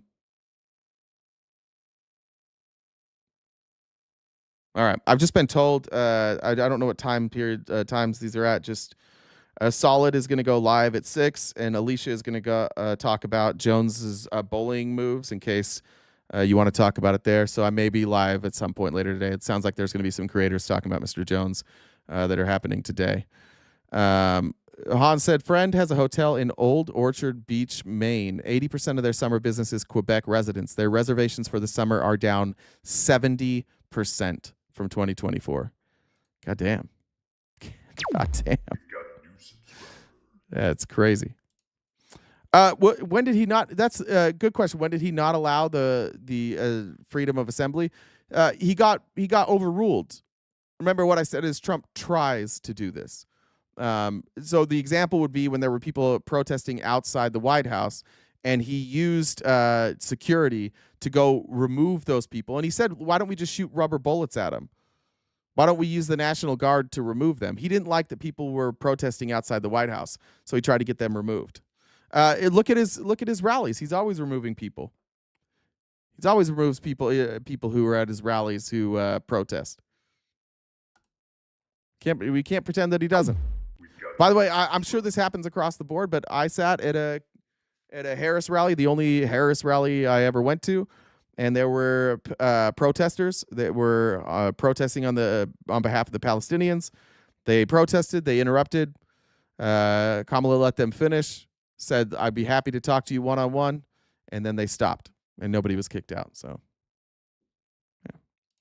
All right, let's move on. Is there anything I missed up here?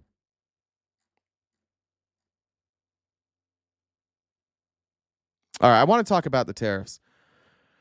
I first want to point out that tariffs and taxes go hand in hand, and I'd also like to point out that the tariffs, although they will hurt everyday citizens, the people with the most money can sustain tariffs. And while these small businesses fell, it will be the rich that come in and take over their small businesses. It'll be the rich who have companies that wind up filling that space. And so while all of us will be hurting, the rich won't be. And even though we're going to be the ones that are hurting, it's going to be the rich that get another tax break. As a thank you for taking over these small businesses that are going to go under, they get a tax break for it. When COVID hit in February of 2020, billionaires' share wealth as a share of GDP was 14.1%. What is it today? It's 21.1%. The Fed goosed the money supply, and shortly thereafter, of course, we know the transmission mechanism. If you know the quantity theory of money, it goes the following way. With lags, change the money supply, asset prices change, then with a further lag, real economic activity changes, and then with a further lag, inflation changes. And sure enough, they goosed the money supply. The money supply went up and actually peaked at an all-time record high of 18.1% per year in May of 2021. Now, this is the Mises Institute, which is a right-wing institute. And what they're saying here, I come to a different conclusion as them, but he's right. But what I think is very concerning about some of these people on the right who look at this and they say, look what happens when the government increases the money supply. Oh, the rich get richer. And they say that's bad. So don't blame us. Don't blame the conservative people who don't want to spend money for the rich getting richer. Blame the people who are printing more money. And I think that, like many times in conservatism, they're just not quite going far enough with their analysis. The analysis needs to go one step further. Why when you print money, does it go to the rich? And this is the part they don't want to tell you, because they're the rich. It's because it's by design. The money is designed to go up, not come down. And what they're concerned about here is that we've adjusted these mechanisms, and we print money, and it's a little broken, and so too much of it is going up. Now, it always goes up, but too much is going up. And so their solution is don't print money. Well, I don't know how that works. Now I've got questions for conservatives, because if you stop printing money, what do you do for poor people? How are they going to get more money? Are we just counting on the richest among us to start giving money away? We can't tax them because we're cutting taxes, right? My problem with conservatism is almost exclusively, and the reason I'm not a conservative anymore, is because at some point they stop asking questions. If the money always goes up, why aren't you asking, why does the money always go up?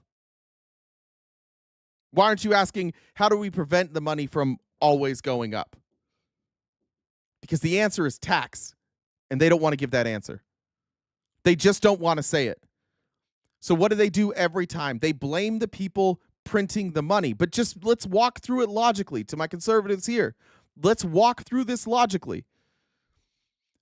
What will happen if you stop, like in COVID, what would have happened if you didn't print more money? If you didn't give stimulus checks? People would starve. People would die. Houses would be empty. People would lose their homes. People would lose their cars. People would lose their health insurance. Children would go hungry. And where would the money have come from?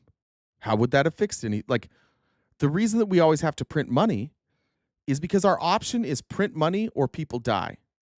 And our only options are print money or people die because we refuse to address the fact that every time we circulate money, it goes up and it stays. If the money circulated, we wouldn't have to print more of it, right? That's the whole fucking point. And this is why every other country doesn't copy us. This is why every other country has strong social programs. This is why other countries share in the profits from their own natural resources. We are the only ones that do it this way. Nobody wants to be like us. It's failing. It's on the verge of collapse. And we still can't get you motherfuckers to be like, you know what? Maybe we change the system that doesn't funnel all the money up. Maybe we tax that and bring it down. And if they don't want to pay the taxes, then they need to pay their workers more. And if they don't want to pay their workers more, they're going to pay the taxes, and we're going to use those taxes, and we're going to take care of the workers in the way that the business owners won't. We could pay for universal health care for everybody. Elon Musk could probably do it, but we won't. And this is why I really do think that we're on this edge right now. And if we fall off the edge, if we fall into a depression and a recession, and people like the average Republican that's here, when you start hurting, none of this is going to be effective for you. When you start hurting and you can't afford your bills, and Donald Trump stands in front of a camera and goes, no, it's great. You're going to go, no, I'm not. It's not great. Yeah, it's just not great. The question is, how far are we willing to go before we just be realistic here? We have massive debt. We have poor people who can't afford to live. And we have rich people who are throwing parties by going into space and just hanging out. It's a bad system. It doesn't work. The money funnels up. We have to fix it. And if you guys don't jump on board with this, you won't regain power for a very long time. And I say that as somebody who doesn't want you guys to have power. But I'm more concerned about our country than who's in power. We have to do universal health care like right fucking now. We have to do tax reform right fucking now. And we're not going to. At best, we're going to get it. We're going to get tax reform in 4 years. At best, we're going to get universal health care in 4 years. And the amount of damage that is done between now and then relies entirely on us, honestly. And it relies a lot, unfortunately, on MAGA's unwillingness to let Donald Trump just like drag us into a recession. Because he's got exit plans. All these rich guys have exit plans. If they fuck up the country so bad, they can just go to Israel. They can go to Dubai. They can go to Russia. They've all got places there. They've all got connections there. They can just take their money and they can bounce. We can't. We're the ones that have to deal with it. So we're just asking, like, at what point, Republicans, are you going to address reality? This is the Mises Institute. The Cato Institute is saying the same thing. It's a bad system. That's why nobody copies our system. Even Scott Bessent. Scott Bessent's out there now. Like he's probably the smartest guy in the Trump administration, at least economically. He can't even spin this shit. Like he can't come up with anything. He looks exhausted, by the way. President Trump's strategy really has. No, I'm not mad at the rich. I'm not mad at the rich. I'm not mad at people that have money. Like this is like saying I'm mad. Like if there was a line to get on a water slide, and one line went all the way up, and the other line you just got to bypass the line and go to the front. And you're like, you're just mad because you're not the person going at the front. No, I'm mad that we created this system. I'm mad that we have a system that allows this to happen. It should be really, really fucking difficult to be at the top. I don't mind if there are people who are rich. I don't care if there's billionaires, honestly. But I don't choose billionaires at the expense of children. And you do. You guys are so afraid of the word socialism that you're looking at a country right now where children are starving. Not to death, but children aren't getting proper nutrition. They go to school hungry. They don't have health insurance. They don't have proper clothes. They don't have proper access to a doctor. And you're like, well, yeah, but that's, I guess their parents should work harder. Instead of saying, like, is our system set up in a way where these people, like, is it, let's just ask this question. What percentage of people are born into poverty that make it out of poverty? And if that number is a low percentage, then why? Why is that number a low percentage? Is it because everybody born into poverty is dumb? Okay, if you want to agree that everybody born into poverty is dumb, fine. Why? Do they have the same access to education? Do they have the same access to healthcare? Because if you don't have a lot of money, but you're born into an area where there are rich people, your schools are probably going to be better. But if you're born into an area with poor people, the majority of the people are poor, you're going to have a bad school. I just want a better system. I don't know why this is so hard. I don't know why it's so impossible to convince you guys that we should invest in education. We should invest in our children. We should invest in the health of the citizenry.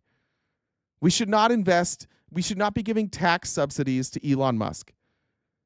We should not be giving tax subsidies to Jeff Bezos.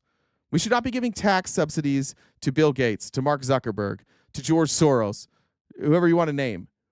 Why are we so cool giving handouts to rich people? But God forbid we talk about just feeding kids at school, just school lunch, and you guys lose your fucking minds. Why? Ask yourself the question, is it important that Elon Musk have that much money? If Elon Musk didn't have those subsidies, would Tesla still exist? Yes. Would it exist in the same way now where you have a stock price that doesn't make any fucking sense?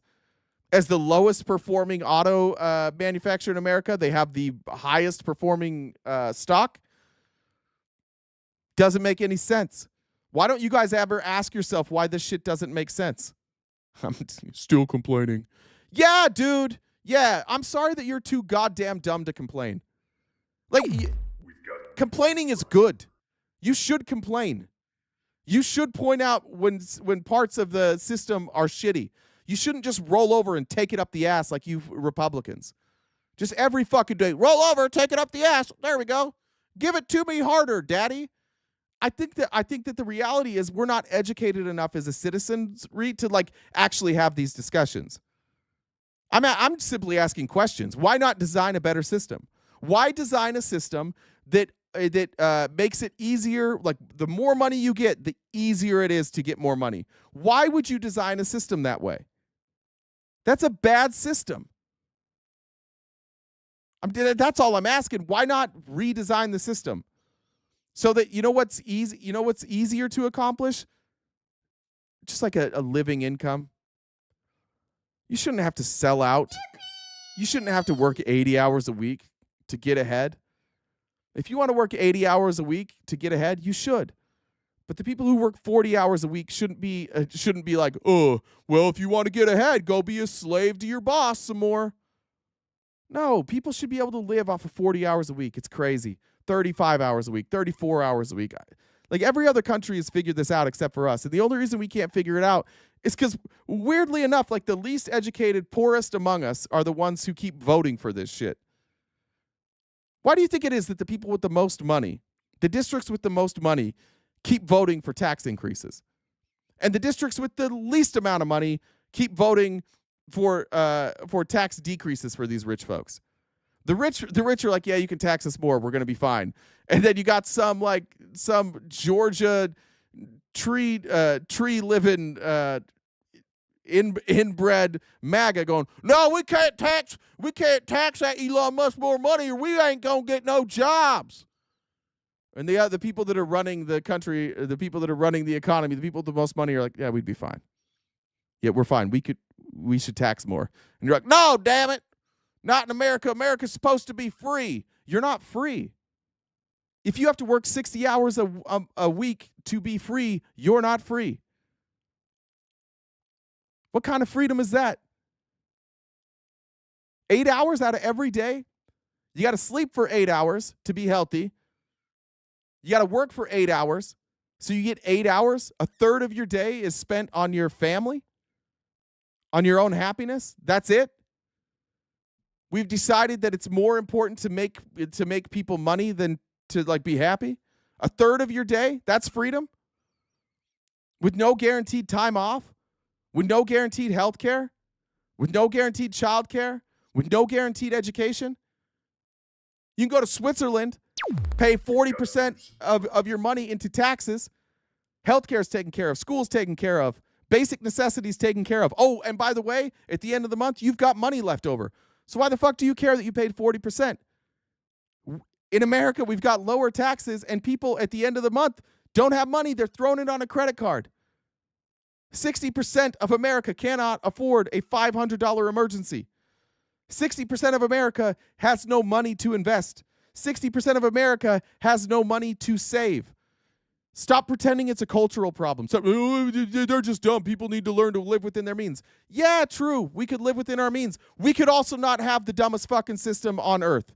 That's another option. And for anybody who says, like, this is what made America great, fuck all the way off with that. You know what America's been doing since 1982? Losing our footing as the world power. Ever since we put trickle-down economics into place, we have gotten worse and worse and worse, and our economy has gotten more and more reliant on war. Take away the military-industrial complex, take away the wars, and we're fucked. If we weren't out there invading other countries, we'd be fucked. Why do you think we have to do it all the time? Because our system is so fundamentally broken that in order to stimulate our economy, we got to go build out a fucking war machine. And every time shit gets bad, they're like, it's the immigrants. It's the terrorists. Never going to address the fact that, like, we just created all these terrorists. We go and we interfere in other countries' elections. We interfere. We work with a certain group of people. And then, like, 3 years later, we just turn on those same people. And now we're fighting against them. And they're like, what the fuck? And then we're like, well, I can't figure out why they don't like us.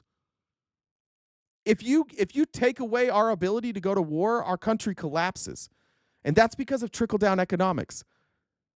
From the Great Depression until 1982, we were the envy of the world. From 1982 on, the world's been going, what the fuck are the Americans doing? What are they doing? Look at their debt. They're selling us debt? Wait, hold on. You're telling us that the Americans aren't going to tax their own citizens, and instead of taxing their citizens, they're going to sell us treasury bonds with 4% interest? Okay. Yeah, we'll take it. Oh, because we got extra money. And then when we get into a trade war and Trump tries to start a trade war with Japan, Japan's like, yeah, try it, bitch. Try it. We'll sell all your treasury bonds. Go for it. Go for it. And Canada says, try it, bitch. And the EU says, try it, bitch. And China says, try it, bitch. And that's why Trump has had to back down every single time. He doesn't know. You guys don't know. We're losing. Every year we're getting worse. We're losing. You guys can't figure it out. This is a good example, actually. I'm a San Francisco 49ers fan. We were in the Super Bowl, and then the next year we couldn't make the playoffs. And what did we and then now what are we doing? Like in sports you do this, in business you do this. You guys love being the party of common sense. If you have debt in business, if you're going into debt, do you do more debt or do you cut and try and increase your revenues? You cut and increase your revenues. In any business, does it ever make sense if you are in debt to increase your spending and cut your revenues? No. What did the 49ers do? They gutted our whole fucking roster. They got rid of Debo. They're trying to get rid of Ayuk. They're just letting Dre Greenlaw. They're just letting these expensive pieces go out the door because it was bloated. They couldn't afford it. They couldn't be competitive anymore. So they had to cut costs, bring in cheaper labor. And now they're back into a situation where maybe you can start to say we have some growth. You guys recognize this. You all know this. You keep saying, like, let's run it like a business. Okay, let's run it like a business then. If we're gonna hire a businessman to run the country, then explain to me why the businessman that's running the country is like, first things first, let's increase our spending. Okay, great. What's next? Let's decrease our revenues. Fucking brilliant. Wow. Thank God we brought in a businessman. Thank God. Because most of us thought that if you increase spending and decreased revenues, that would make our deficit grow. But since the businessman told us that it won't, thank God we have a businessman. He's just not that bright. You guys are being led by an absolute idiot. The Republicans don't have answers for you. Your life, explain to me how your life will be better. Well, at least we're not going to have trans people playing in sports now. That was really affecting me. Every day I go to Jack's Tire and Auto, and I perform 50 oil changes per day, and all I think about the whole day is trans people. He's a smart businessman if you're not. He's smart economically if you're not. He's smart on foreign policy if you're not. He only understands tariffs if you don't. He's selfless if you're a victim. This guy shows up every day and tells you who he is, and you believe him, and he shows you every day who he is, and you don't believe it. You only believe the words that come out of his mouth. But every time he shows you that he doesn't know what the fuck he's doing, that can't be it. No, that can't be it. Now, I don't understand tariffs or complex economics either, but he has $1 billion, so he does. That's the extent of your party right now. Everybody just sitting on your hands. No, this is totally going to work. It doesn't work. The math doesn't math. It makes no fucking sense. Cool Bean said, keep fighting the good fight. Everyone in this chat deserves free healthcare. Hell yeah. Michael said, well said, brother. Amy Lynn said, red states have the highest government dependency and poverty, yet they still vote for it. Yeah, you guys don't want us out of here. You won't be able to pay your bills. I read that from Hans. That's fucking crazy, Hans. Let's see. Chelsea said, if nobody fears you, what are you doing? What are you doing? That's right. All right. I think that's mostly it. Keep going with percent here. To announce these tariffs and dial some back, pause them, make exceptions. Sorry, I forgot to. I just introduced that. Here's Scott Bessent. Watch him try and speak. Like, even Scott Bessent can't come up with anything. Explain why you see this as a good negotiating strategy. Well, in game theory, it's called strategic uncertainty. So you're not going to tell. What's your strategy? Keep them guessing. It's called the strategic uncertainty. And if you break down what that means, strategic is a plan, uncertainty is a lack of plan. Our plan is to have a lack of plan. Cool.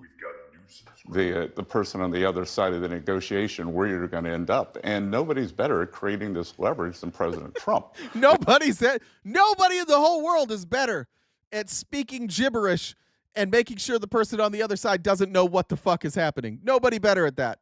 Nobody. I agree. I agree with Scott Bessent. Trump is possibly ranked #1 at saying shit that nobody can understand. He's shown the high tariffs, and here's the stick.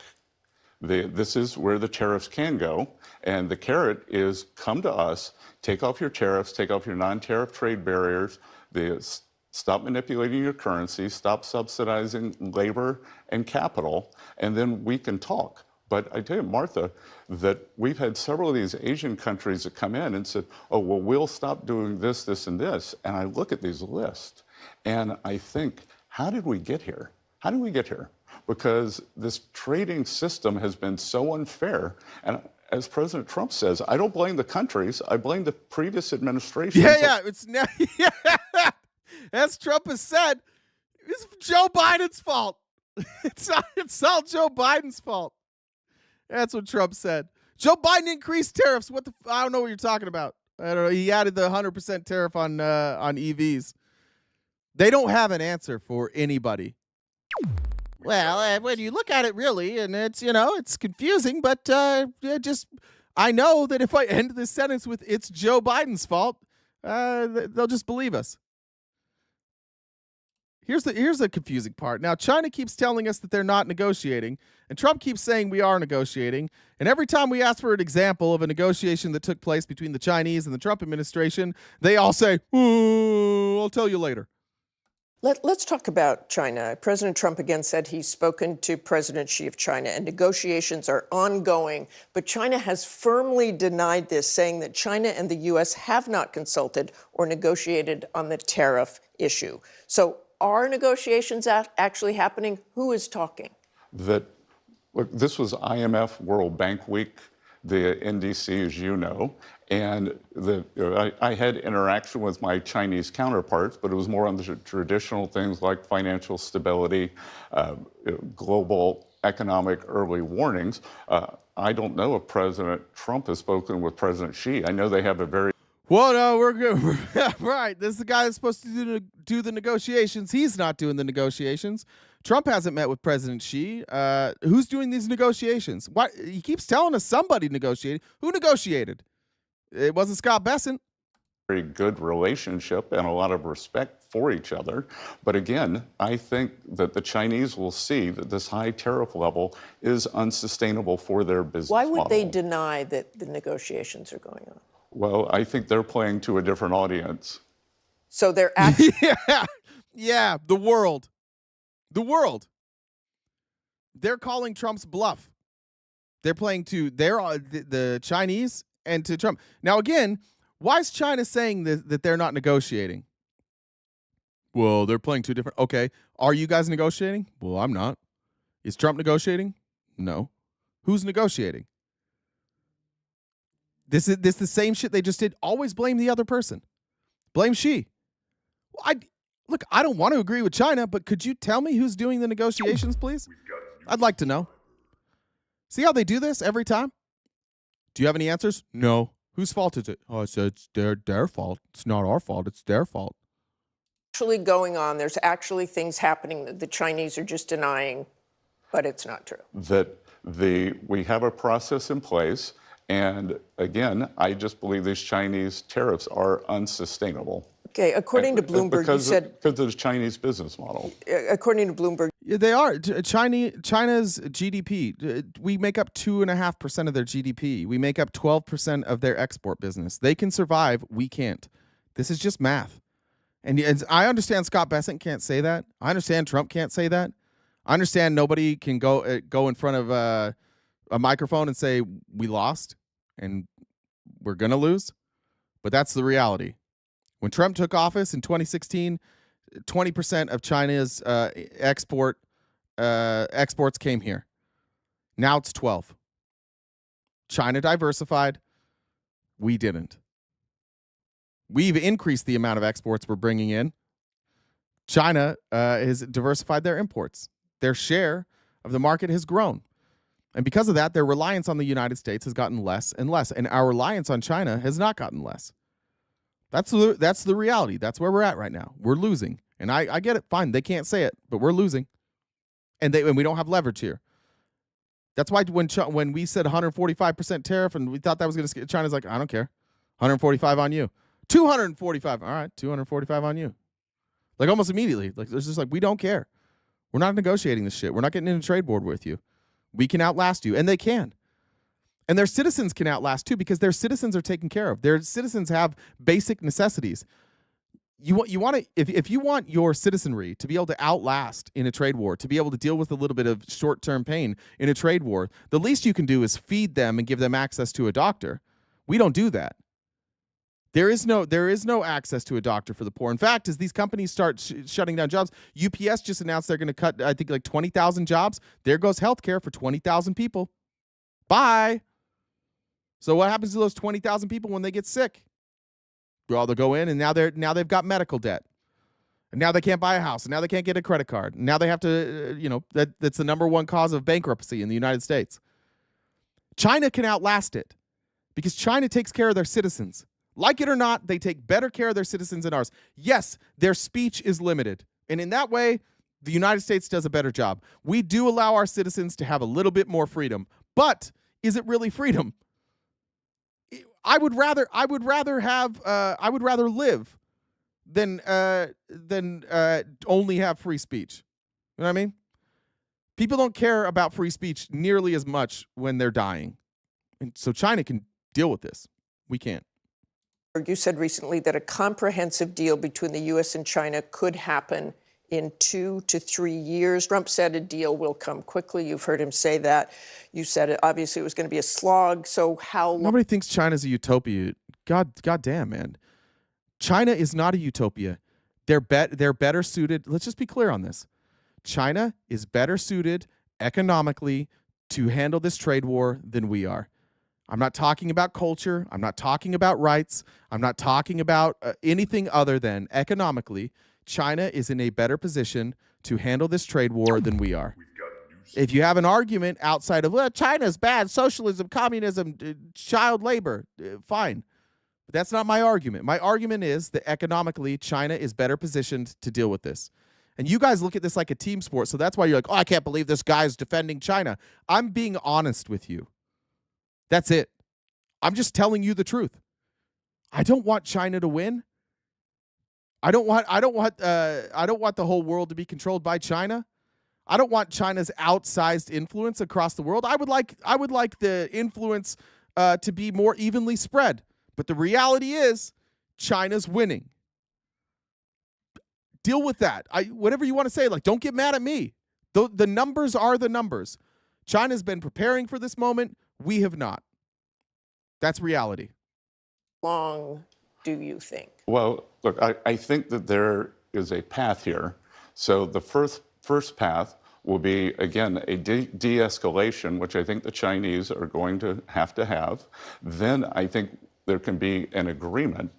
In principle, these 17 or 18 important trade deals that we're negotiating, the actual papering of the trade deal, a trade deal can take months, but an agreement in principle and the good behavior and staying within the parameter of the deal by our trading partners can keep the tariffs from ratcheting back to the maximum level. Sure. All right, so here's what's going to happen. Here's a prediction. And if I wind up being wrong, I wind up being wrong, and we're about out of time. Eventually, Trump is going to cave. Eventually, this administration is going to cave, and trade will return to normal. If we really wanted to help the Americans, we would get rid of that. We would allow Chinese electric vehicles into our country. We wouldn't protect people who make shitty electric vehicles and remove the competition. We won't do that. But we're going to cave on all of this. Trump's going to cave, and it's going to come soon. And then the Republicans will be like, look, see? And that's it. And all of this turmoil for the last few months is going to be for nothing. Why? They kept telling us it's okay that the market crashes because we're going to make so much in tariffs that you guys will be rich. They've dropped the tariffs on Mexico and on Canada. We have no new trade deals to announce. They're going to drop these tariffs on China. It's going to go back to normal. We're going to lose all this wealth. The rich get richer. Then we're going to cut the rich people's taxes. We're not going to do anything for the middle class. We're not going to do anything for the poor. Again, it's going to be the middle class taking a beating because Donald Trump thought he could win a trade war because he's too stupid to know what cards he was dealt. He's too stupid to understand leverage, and there's nobody around him that can convince him otherwise. That's the reality. Scott Bessent is an intelligent person. Scott Bessent did not advocate for any of these policies before. Scott Bessent didn't share any of these ideas before. He's just given a job, and his job is to try and influence Trump to do the right thing. And in order to do that, he has to kiss Trump's ass. So none of these Republicans that are going on these shows right now are going to tell you the truth. The truth is we already lost the trade war. The truth is Trump's going to cave. It's just a matter of when. And when these tariffs dropped, when this drops with China, let's find out how many of you are honest. Because I don't think a goddamn one of you is going to show up here and be like, you know what? Yeah, he fucked that up. You're going to figure out a way to spin it. I started this show talking about a content creator on the left who never is held accountable for anything. And when he's caught doing something wrong, he brings people around him who say how great he is, and then people just believe it. And I'm saying the same thing about you guys and Trump. Stop believing he's great because people say he's great. Look at what's happening in front of you. He said he would end these wars on day one. The wars aren't over. He said that he would that these tariffs would be paid by foreign countries. That's obviously not true. He said, I have all this negotiating power with China, and I'm going to get China to remove all the tariffs, and we're going to win this tariff war. And he's not. And when he doesn't win the tariff war, Have a little bit of courage, have a little bit of self-respect, and don't just take him at his word. Don't believe it when Ben Shapiro and Charlie Kirk come out and try and spin this as some sort of win. It's not a win. He lost. He will lose. This is within the next month. He'll back down. He's going to lose. Be better. Don't be the person who like just doubles down on it after that. If you're here today telling me I'm wrong and then Trump does what I just said he did, I'd like you to think about that. And I don't want you to think about it in a way like, oh, man, I don't care about being right. I'm not that. This is not that intelligent of a take. This is basic understanding of economics. When you come to this realization, what I want you to, when this happens, I want you to be like, why was I unwilling to think that the most sensible explanation was the right explanation? Why was I so willing to believe Trump was playing 4D chess? And then go a little further and start thinking, when did Trump win a trade deal? When did Trump negotiate a great deal for Americans? What are those examples of great deals he's negotiated for America? There aren't any, because he's not good at it. He's just a dumb guy with a lot of money, and you think because he has money that he's smart. He's not. Let me check messages one more time. I think I got through everything. All right, look, I'm getting some phone calls and text messages. You may see me on some lives on TikTok today. I do not know. I just want to remind everybody, if you weren't here at the beginning when I talked about Mr. Jones, you can go back and watch it. I'm not going to rehash it right now. The creator that we talked about that was problematic is Mr. Jones. There will be multiple lives held about him today, tomorrow, and Friday. And I'm just telling you, don't believe me. Don't believe anybody. Just go in with an open mind and pay attention to people that have receipts and people that don't have receipts. And the people without receipts, maybe you don't have to listen to them as much. And pay attention to the accusations against Mr. Jones and see, does he have a real answer, or does he have people vouching for his character? I would say if you don't have a real answer, but you have people vouching for your character, you're just being manipulative. Anyways, that's it for me today. I'll see you guys tomorrow morning and every weekday morning, 9:30 a.m. to 1 Pacific Standard Time, right here on YouTube and on Twitch, on Twitter, Facebook. You can follow me also on Instagram and on Blue Sky and on TikTok, where I will see many of you later today. Thank you guys so much for the overwhelming support, for the kind messages. I appreciate it. I did not want to do this. I did not want to share this message, so I appreciate those of you who've reached out. And I'll see you guys tomorrow morning. Stay cute and cool, and have a great summer.